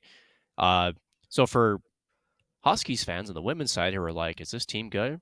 Think of it this way. The Huskies overall, 16 wins in the season. They're only 5 back overall the entire year of Wisconsin. They got 21. Yeah. So I'm not sure what more we need to say about it. I mean, honestly, this team is good. This team is good. Now, I want to quote Brian Idalski. Had a really good chat with him and Jim Scanlon before the Hockey Day Minnesota thing. And one of the things that he's been preaching to this squad is the work ethic. When he came on board, and, I haven't met some guy that is probably more of a straight shooter than anything, but does it. I should say not does it, but communicates it in the right way. When he came on board, he said he asked the team 2 questions. First question he asked is, who are we going to out-talent? Seriously, look around. Yeah. Gophers, Ohio State, Wisconsin, they've all got some talent that we probably can't out-talent. But then he goes, well, let's try this. How about outwork? Yep. Oh, we can control that. So I believe a certain coach to which the St. Cloud hockey building is named after had a similar philosophy in a certain Olympic tournament back in 1980. Just a thought.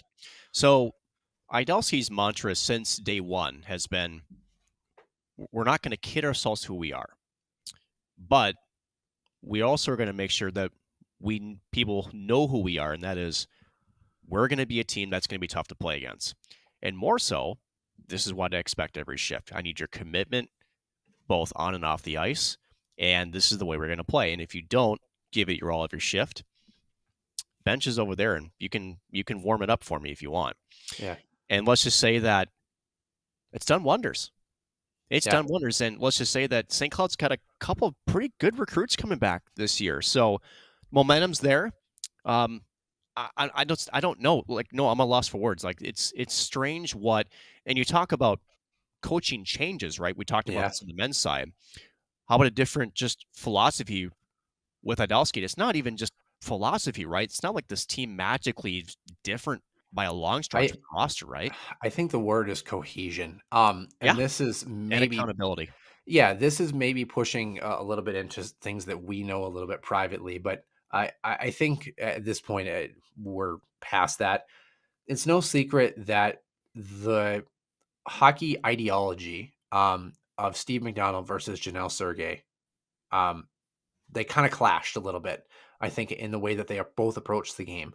And I think now with Brian Idalski, I think he fits that mold of what Janelle is looking for a little bit more. And of course, Janelle really is kind of the mainstay, the glue piece essentially, because of how long she's been there, and she knows, the program history and where they've come and what the ultimate goal is.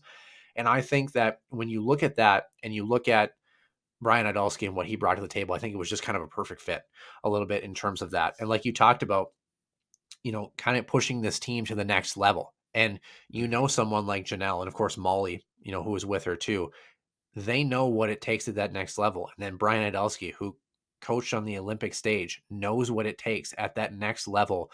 Those teams that they do just enough to get by versus those teams that do the extra to be that much better. And I think that's where you're finally starting to see that mental change here. And you can see the product on the ice. They lose 3-2 on Saturday night, and they easily could have won that hockey game. Yeah. Taylor Lynn makes it 1-goal hockey game with 5 minutes left to play, and all bets were off. I'm sure Wisconsin was shaking in their boots. This Badgers team has really struggled in the second half of the season. St. Cloud could have easily swept this group. It's very interesting. You look at the teams that St. Cloud has not beat this season. Ohio State, of course, who's probably a top 2 or 3 team in the country. They are infinitely good.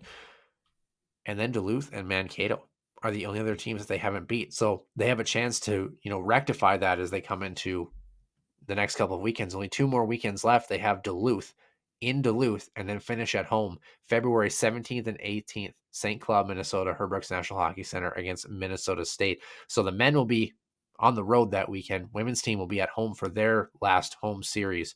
And I say last home series because they're not getting home ice. No. So if you want to support this team and watch them in what could be a very pivotal series for seeding when it comes down to the wire here, you've got to be at that building. But Saturday night, by the way, Courtney Hall got us started from Clara Himlerova, like I mentioned, was the other tally there. Taylor Lynn's goal was shorthanded, by the way, too. 39-11 were the shots for Wisconsin. Both teams not able to score on the man advantage. 56.1% in the faceoff circle, 32 for 57. Actually pretty dominant all weekend were the Huskies in the faceoff dot. A 923 in the save department, 36 of 39. And then Jane Gervais had 9 of 11 for an 818. But it's interesting, like you talked about, and I want to make sure that I have this right. Yeah, Sonia Hola was in net for that second night. So, like we talked about, you've got 2 weekends, and then the weekend of February 24th to 26th, you start your WCHA quarterfinals, where you're going to be a best of 3 series at wherever the higher seed is, whether it's going to be Wisconsin or Duluth. That's who you're going to get. I mean, let's be real, unless something crazy happens. So this Huskies team is approaching the same mentality that we talked about, is that you have to be playing your best hockey at the right time. I think they struggled a little bit in the month of January, but they have a great chance playing teams of like-minded philosophy and skill set to get them primed and ready. I mean, this next weekend where they have Duluth could arguably be a primer for what the first round matchup looks like in 3 weeks. And I think St. Cloud really needs that mental push and at least a victory this weekend to feel like they're in the ballgame with Duluth, who has been a very good team this year. Mm-hmm. What do you expect from this St. Cloud team as we push down the stretch? We've got 4 regular season games left to go, with a team above them in the standings and with a team right below them. Just to continue to try to refine their game. They've been a team that has been outshot almost every single game. But they're a team that doesn't back down. They're a team that counterpunches. They're a team that, has good structure through all areas of the ice. They play a very gritty, very lockdown style of defense. They've got 2 of the best goaltenders in the WCHA that's backstopping them. Just continue to do what makes them successful, right? At the end of it, you can't worry. This is the point of the season where you can't worry about anybody else, right? It's out of your control. Control what you can.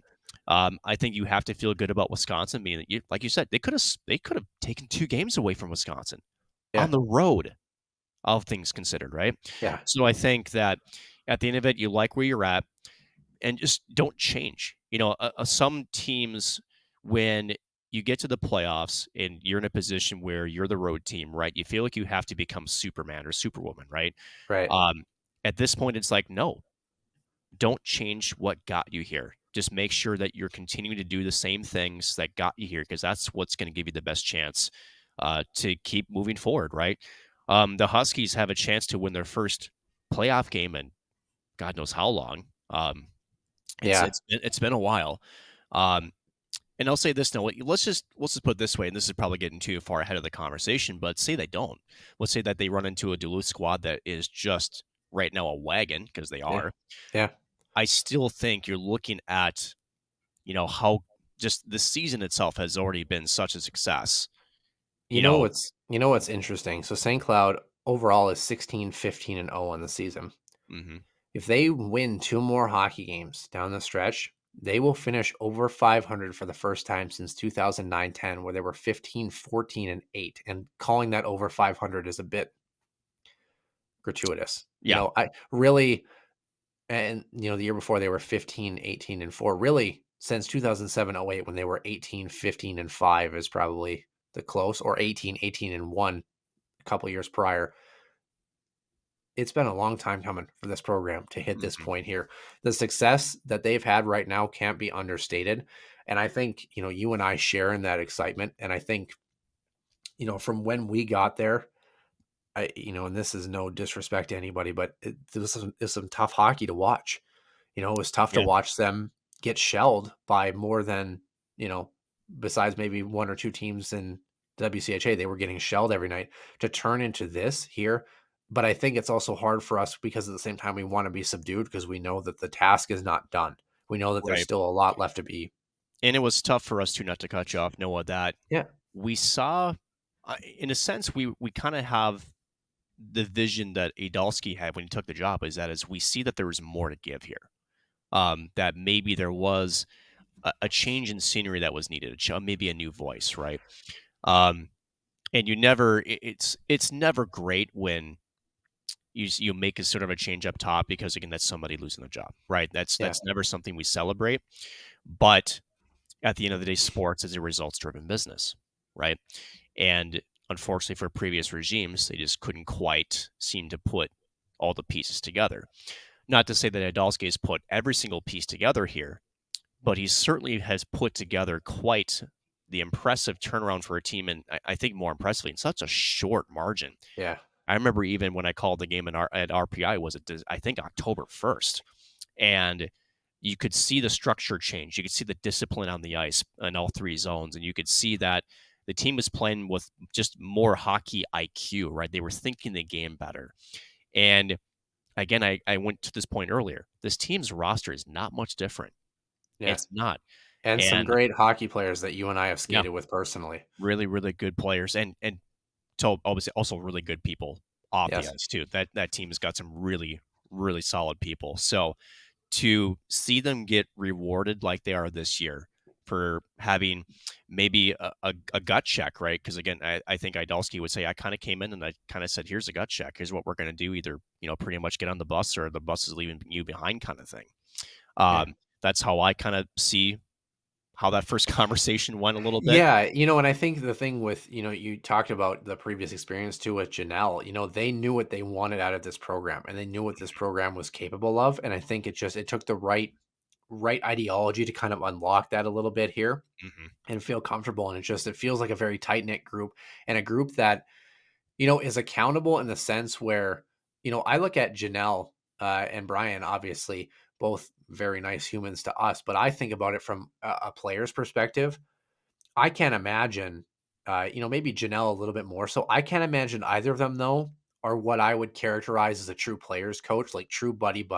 Right. They kind of remind me of coaches who come in and they say, okay, like get the job done, and we want to see you be accountable and see you get to that point. And kind of that, I don't want to say coach by fear because that's not the right concept, but coach by accountability, so to speak. Yeah. Where it's like, I'm not going to be buddy to you and, support you in the sense that, I'm going to pat you on the back every time you do something good and console you every time you do something wrong.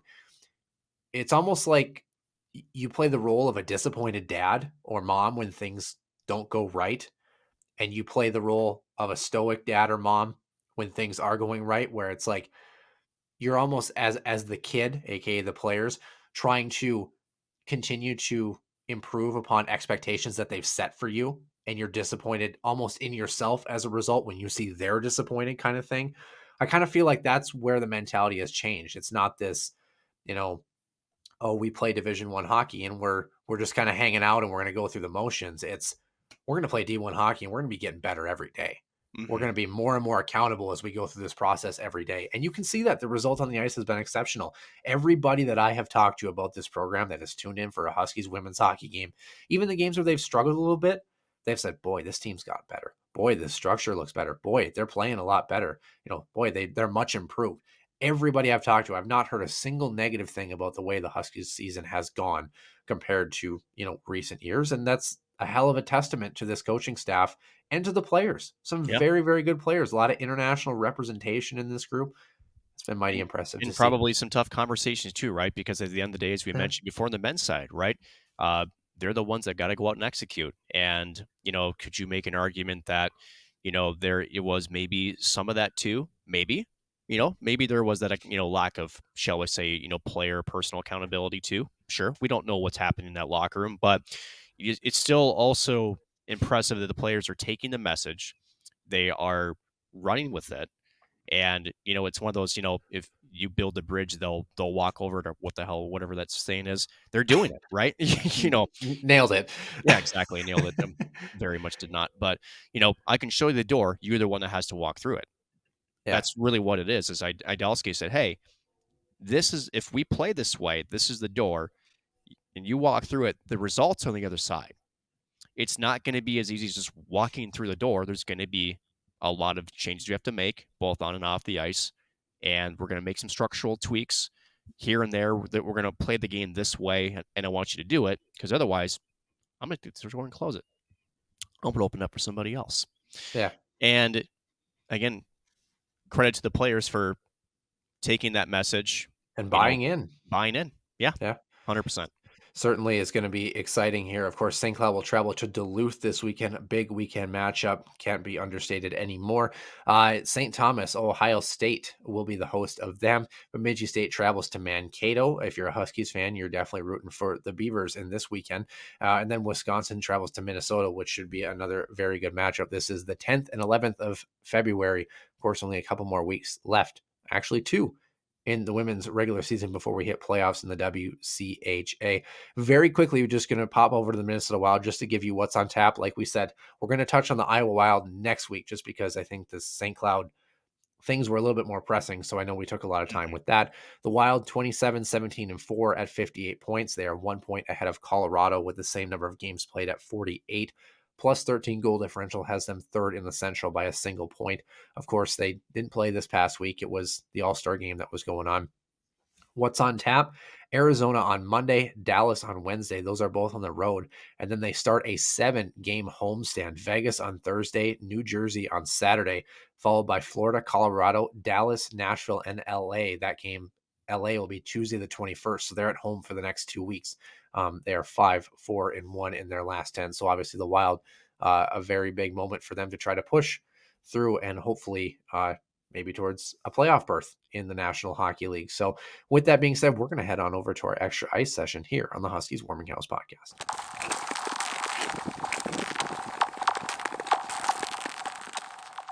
And welcome into the extra ice session here on the Huskies Warming House podcast. Nick Maxon joining myself, Noah Grant, here for episode 148. Nick, this is a story that you and I have been working on, predominantly you have been working on in the past week and a half or so, based on some things that we've done some digging and other things. We had a conversation 2 weeks ago in our extra ice session about the Herb Brooks National Hockey Center and the need for potential upgrades for them and the need for changes at the structural, institutional framework level, whatever you want to call it, for the actual facilities, to continue to make this a draw to play college hockey in the state of Minnesota, in the Granite City. And we kind of thought, with the university hemorrhaging money and all of those things, that a new building or renovations were a long way off and they're in kind of a difficult predicament, which I think was a fair assessment. But from some of the digging that we've done, Nick, it sounds like we might actually be a lot closer to some of those upgrades than we realized. So let's paint the picture clearly for those who had missed it, right? Couple weeks. So St. Thomas announcing their new arena, right? Given a nice private $75 million gift from a very nice family. We'll leave it at that. So, so we did ask the question, right? That is, where does that put the Herb Brooks National Hockey Center in terms of arenas for Division I hockey around us? And we said, not in a good spot. Mm-hmm. This arena largely has had, some upgrades. Again, this year they upgraded the LED screens.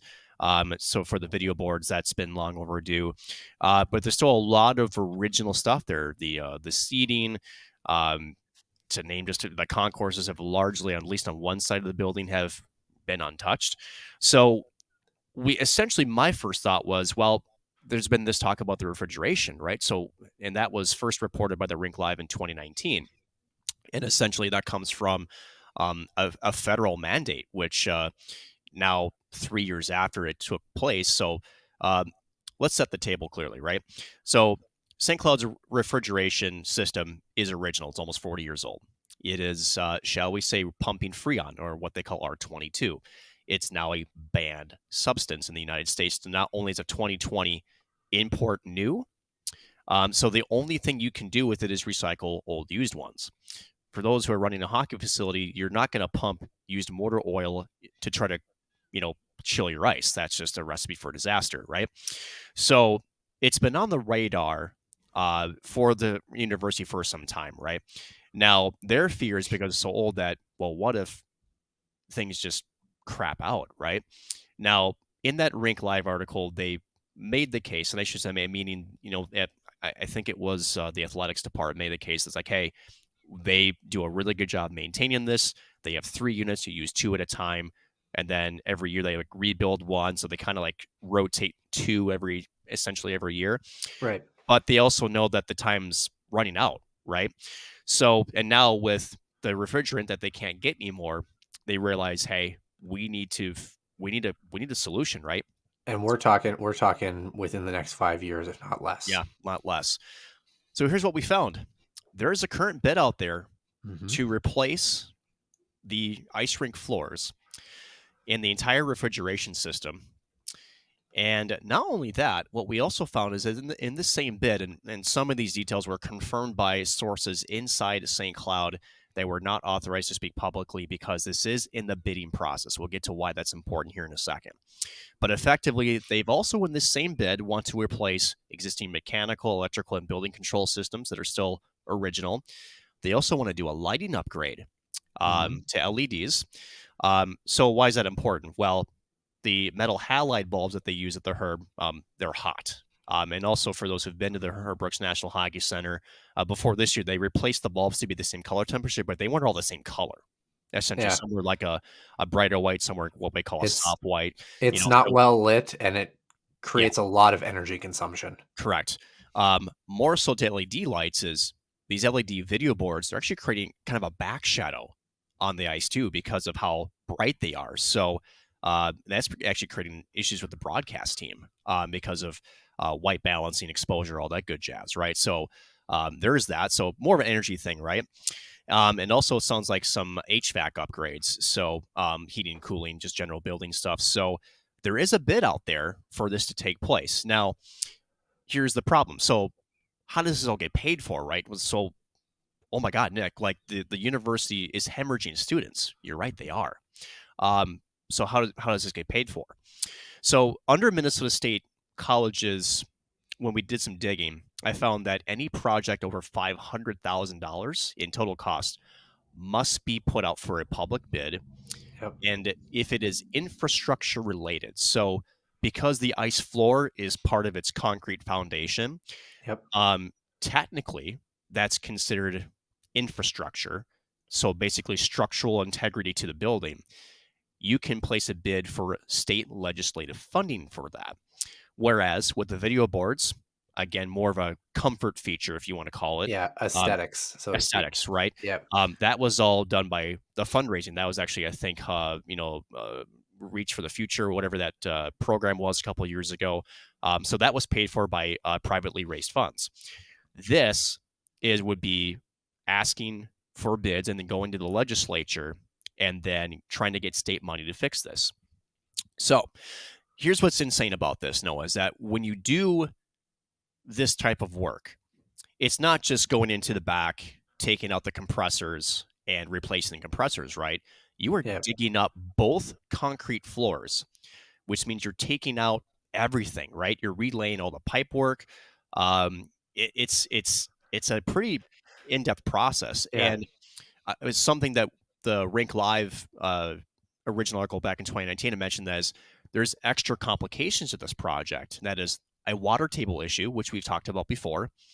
And also that, let's go back to Mariucci. Mariucci is shrinking its Olympic sheet to more of a hybrid.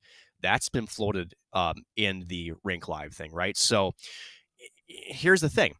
If you're going to do, and this is my opinion, if you're going to do the concrete floors, you need to replace the boards. You got to take the boards out anyway. You got to redo the entire concrete floor. Yeah. Now, you can't, just because of the dimensions of the Harburg's National Hockey Center, there's no way you could shrink. There's been people that I've talked to in the past that said, well, Colorado College went from Olympic to NHL sheet. Couldn't the Herb do that? No, because Robeson's a brand new building. The dimensions and where the seating is, that's not possible. The sight lines would not be good. But the lighting would be good for energy consumption.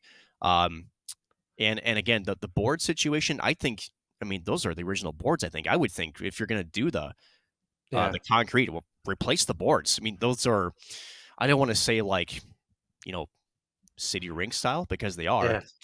There's been, especially with the stanchions and the glass, because the full metal, the pucks going around the glass, it's just not similar to NHL style. So it seems like the sentiment of not only taking care of the necessities, your floor, the HVAC systems, things that are important here.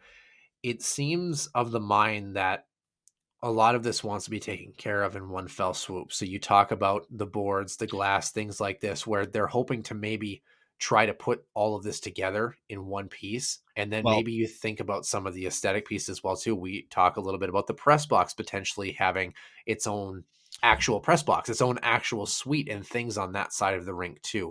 So a couple of things, I want to make sure we're clear on this. The boards are not part of this bidding package, and neither is the press box. These are just ideas that if you're going to do it right, and granted, the press box was an afterthought. There's been people I've talked to that have said, yeah, no, that kind of was, right? Calling it a press box is a bit. Is just it's a glorified counter. It kind of is. So, which is what prompted our conversation 2 weeks ago that says, well, there's not much room to work with either, just because of the way this building is structured, right? Yeah. Now, with some of the upgrade that they've already have done, again, the sound system, I know there's been at least whispers of sound treatment, but at the end of the day, the situation with the refrigeration is dire, to say the least. Yes. And I say dire in the terms of, it's not like there's a thought that the equipment could fail. Like, we look at it, there's a leak and it's going to go haywire, right? But the fear is, if the system just happens to just break down and you need to replace it, you're kind of SOL right now. And I would love to at some point figure out if there ever would be a contingency plan, and I would imagine there is one. But what would that look like? Right? Let's just say that tomorrow the Huskies woke up, went to go to practice, and the main rink is just completely gone. Right now, I imagine because it's the same refrigeration unit that's doing both rinks would be screwed. So what do you do in that situation, right? So, but you're definitely trying to make these repairs, or shall I say upgrades, before it becomes a problem, right? And I don't know. At the end of the day, these are, shall we say, you know what the most intriguing thing about this is? What's that? Also, we've talked about how the university, with their hemorrhaging money too, we had this idea too that any sort of upgrades that are necessities would be, somewhere maybe $2 million, $3 million, that sort of thing. It kind of seems like, just based on some of the parameters that have been laid out, and this is probably purely speculation, but just kind of based on what things cost, we might be pushing closer to about $10 million here. And that's just for the refrigeration. Yep. Because again, it's not just replacing the unit. You're digging up the concrete floor. You're doing additional work, considering the water table. You're relaying all new piping. So that, to me, if I were to have a guess, I would think that's at least the start of it. I would say it could pump up closer to 15, if not 20 million by it's all said and done. And if you are, hopefully, and this is one thing that is, shall we say, everybody knows how state legislative funding works, right? Is that you bid it out, you say, here's what we need. This is how much money we think it's going to cost, because we put this to a bidding process. We picked this construction company or whatnot. And mind you, we do have the actual bid in front of us as I speak, the actual one that's out there that was listed by St. Cloud. Mind you, this was put out there in 2021. Yeah. So and that kind of gives you an idea. We also talked about, there's not a surplus, so to speak, of state funding, but there is definitely definitely a piece of this here too. But the timing of this, when you're looking at a bid that's almost from 2 years ago, I would speculate that we're a lot farther along in this process than I think a lot of us realize. And Correct. for Now, those who are curious, by the way, do you mind, how where do people go to find some of this information if I they did a want to quick look Google search, if they want to literally. look at the bid themselves? Is there a Yeah. website that they can go to? Yeah, so I'd Google search Herb Brooks National Hockey Center refrigerator, and there's a link that is called Construction Journals, is where I found this. Now, if you went to Construction Journals by itself, it looks like there's a paywall that's there. So this was kind of stumbled upon when I was doing some research.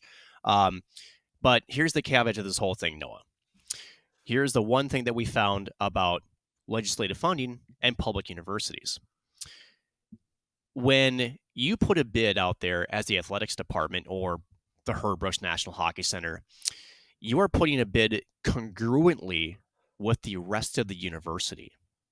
Right. So, which means that when legislative funding goes to a public university, they are not allowed to fund a specific project. Right. The university has to allocate those funds Correct. appropriately based on what they feel is necessary. So Yep. essentially saying if you get, let's say you get $100,000 and you have 4 places that need help, you don't have to give $25,000 to each of those 4 places. You can Nope. divvy it up how you want. You're Correct. allowed to do what you want with those funds, but you have to be the determinant on how those funds get allocated.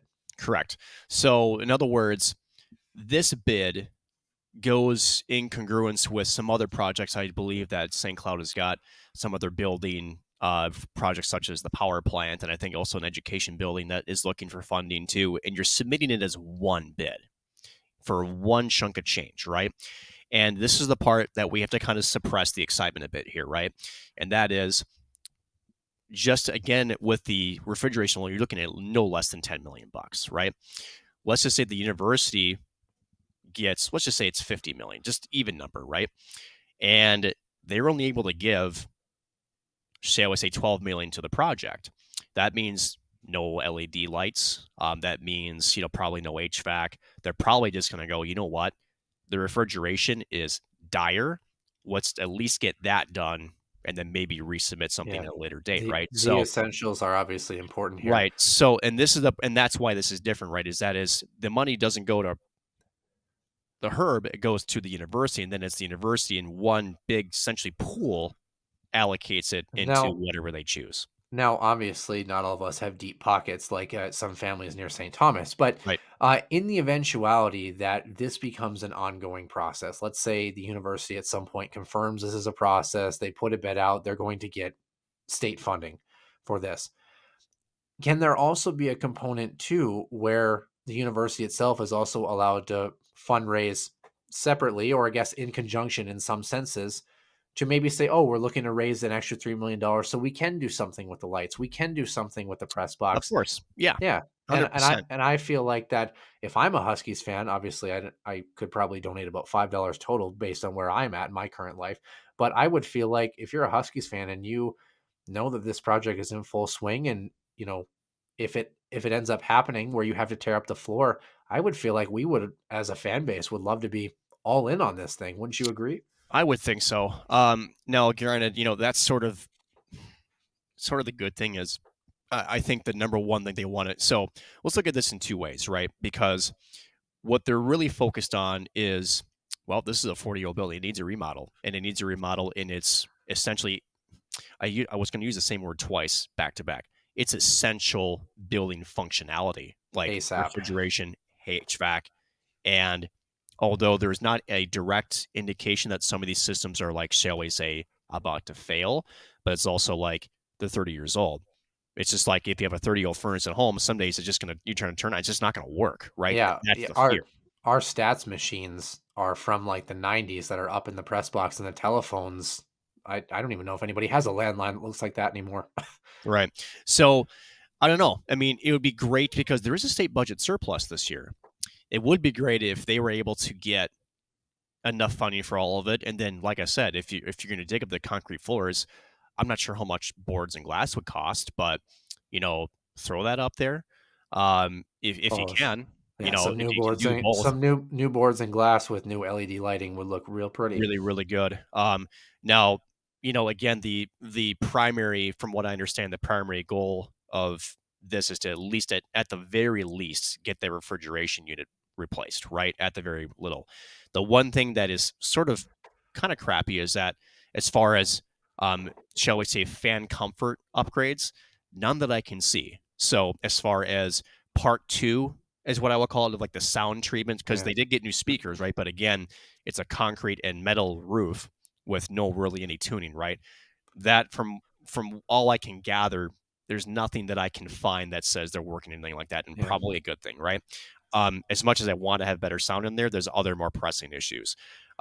There's nothing I see about seating. There's nothing I see about concourse redevelopment, right? But here's something else I found. Let's just say that that Chinese weather balloon actually had a bomb in it. It dropped at Herbush National Hockey Center and dropped it and just exploded the whole building, right? We talked about, well, could they get a new building? Although financially, realistically, is it really not feasible at the moment? No, it's not. We had thought, well, could they go with a soccer stadium? That's out of the question. But what I did find is that land that's south of that parking lot of the Herb, the university owns all of that. And it wouldn't surprise me that if doomsday zombie apocalypse happened, or that same family decided, you know what, that was kind of rude of me. I only gave $75 million to one university in Minnesota. Let me make sure St. Cloud's got their fair share too.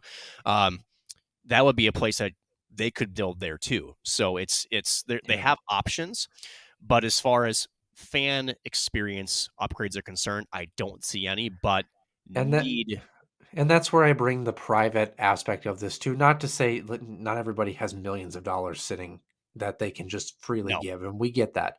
But at the same time, it's tax write-off. So if you do it, but I still feel like along that point though, if you know that definitive upgrades essentially happen to the Herbrooks National Hockey Center, I don't know. As a fan base, like I said, I would be a little gung ho where it's like, oh, if we raise $2 million, we can get padded seats, or we can get. Seats need to be changed for sure. Yeah, some of these things that make Huskies hockey great. You look at some of these new buildings. St. Thomas, Sacred Heart's beautiful new building. UConn's getting a new arena. How nice would it be for St. Cloud, as we talked about in our previous opportunities, to cement themselves in the NCHC with a beautiful building, a great hockey team, regardless of what you think about our previous discussion, right? And a great fan base that would. I don't know. We talked about attendance. I don't know how you don't pack that building every night if you have new aspects of that building. So another question that we looked at, Noah, and that is, so back in 2013 when they did that whole atrium rebuild, right, where they added the suites and the new entrance, all the good jazz. Looks nice. Really nice, right? Well, part of that project, if you remember, was they wanted to renovate the other half too. They wanted that concourse that included, I believe, a press box expansion as well. Now, again, I looked into see if I could find anything that would have maybe revitalized that. I didn't see that. So here's my guess, right? Let's just say that they do get a stroke of luck and able to fix at least the refrigeration. I think if you get the refrigeration, I'm going to put my bet on it, they will replace the boards and the glass, because you're only going to be tapping into the concrete anyway. I mean, seriously. Yeah. Why not do that? And probably the lighting, just because in the long run, the saved energy costs might help pay for that expenditure, so to speak. Yep. And then I think what you're going to see is, and hopefully, and this is where I'm a little bit scared, and this is where I will be real with you guys all, is there's no question that attendance across all public universities post-pandemic is down. Yeah. There's no question about that. If we are at least able to kick it back up, or at least stop the bleeding, I do think there is at least some want to redo that second half, to go back to that 2013 master plan and get that proper press box, right, to expand and finish that remodel of that side of the concourse, right? I do think, again, the seats are original. Those seats have to be replaced at some point. Those are uncomfortable seats. I don't know. If they are seats, depending on where you're sitting. Right, exactly. So who knows? And if I don't know, like there's so much that has to be done. It's good that at least that they're recognizing, and again, this is like almost like repairs that need to happen kind of thing. I hope that the university can make a push to where it's like, no, we need to do more. And I know it's tough, especially considering the complexity of the issue with finances, enrollment, everything like that. But I also know that the state of Minnesota has a budget surplus. I think if you're going to swing, you take this bid we know is out there. I think you add as much as you can to it. Yeah. And you swing for the fences.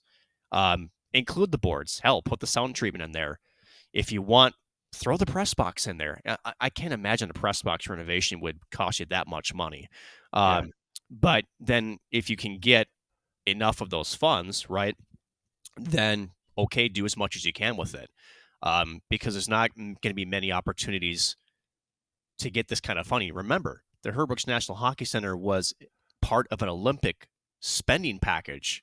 It wasn't like towards Minskew. It was part of other construction projects, and it was just one piece of that.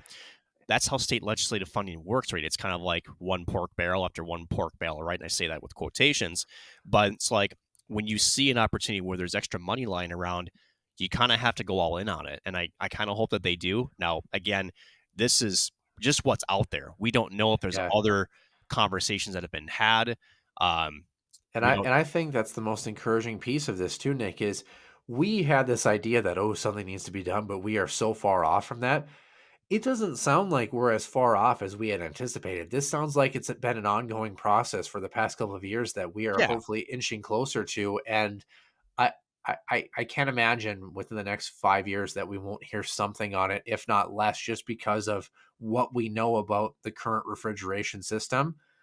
I definitely think there's going to be a big push here that maybe we'll hear about, maybe we don't hear about, but I think we're a lot closer than people had originally thought.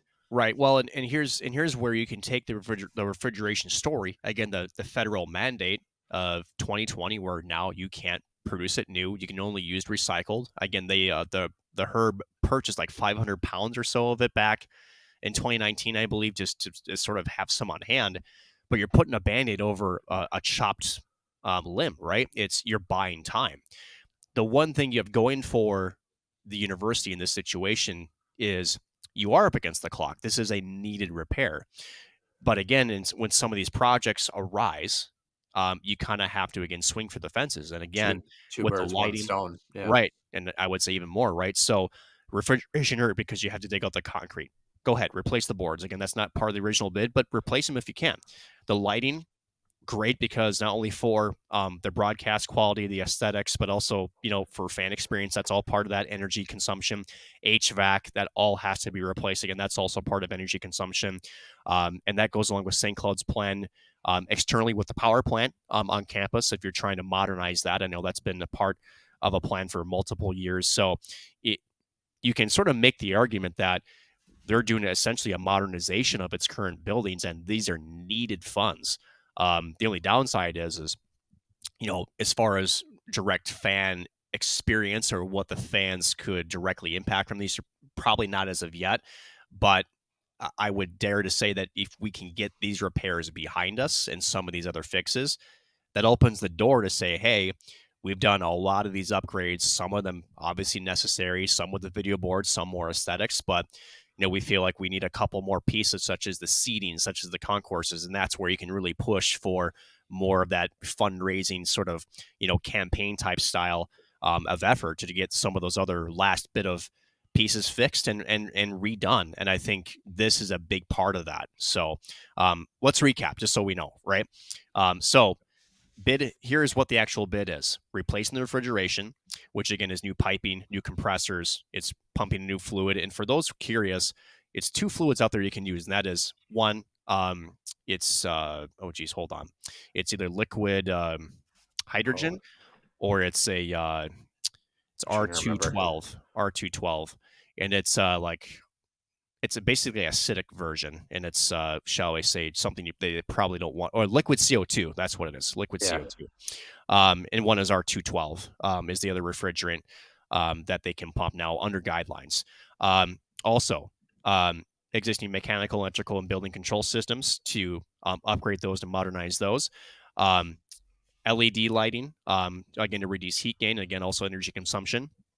And again, this bid is telling us that if everything on this bid was fixed, it would be an anticipated 35% reduction in energy use and carbon emissions, and from the lighting replacements up to 10 to 20% reduction from the HVAC upgrade. So that's quite a significant, saving in energy costs just from those two there.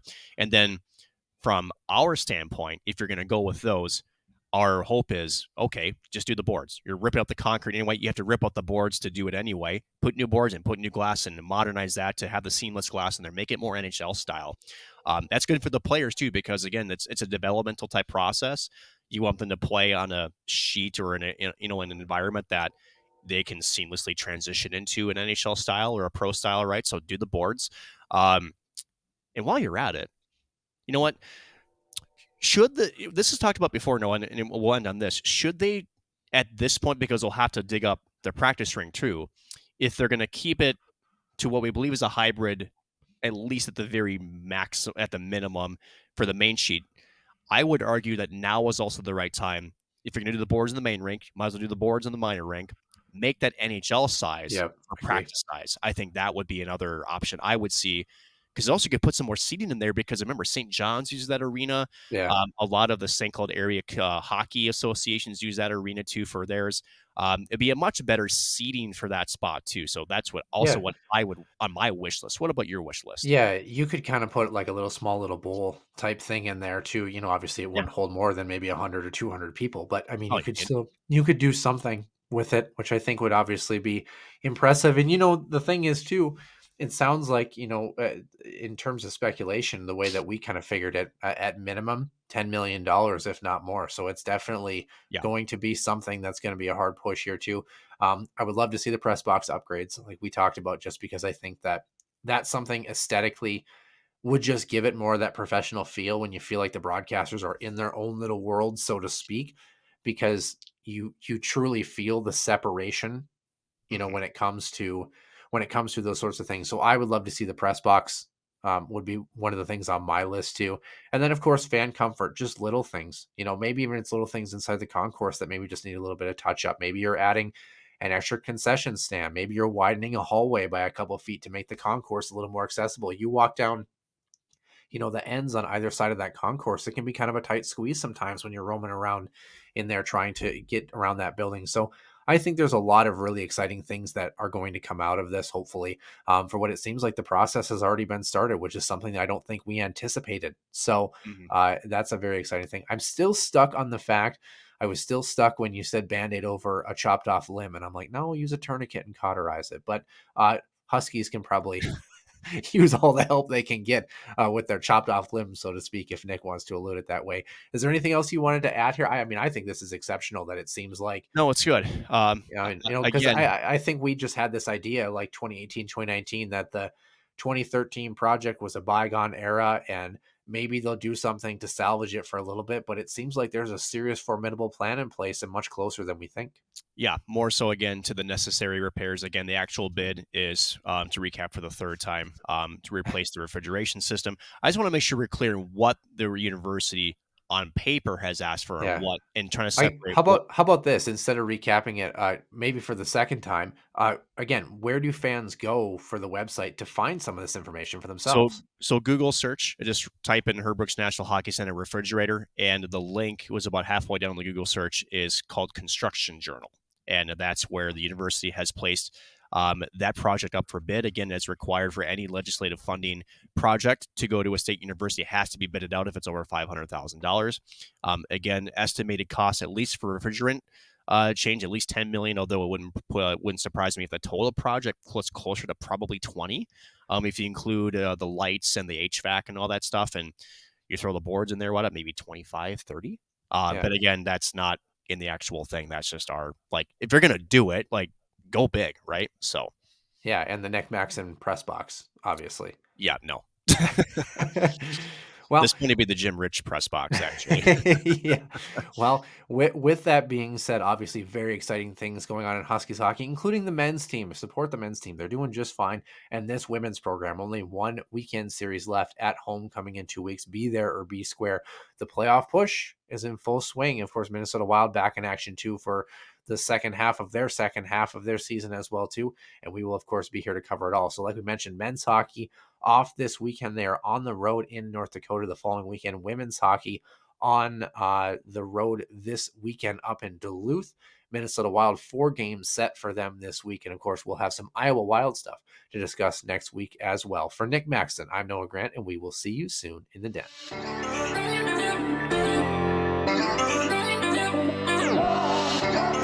One-timer coming, they score! Ripped in! A bomb from Pervix! So Dana Rasmussen fires and she scores! Dana Rasmussen for the Huskies alongside Dwayne Kaprizov in for a chance to win it! He scores! Kirill the Thrill is for real! Welcome to the NHL! Cathedral is now 42.6 seconds away from wrapping up the school's first ever title.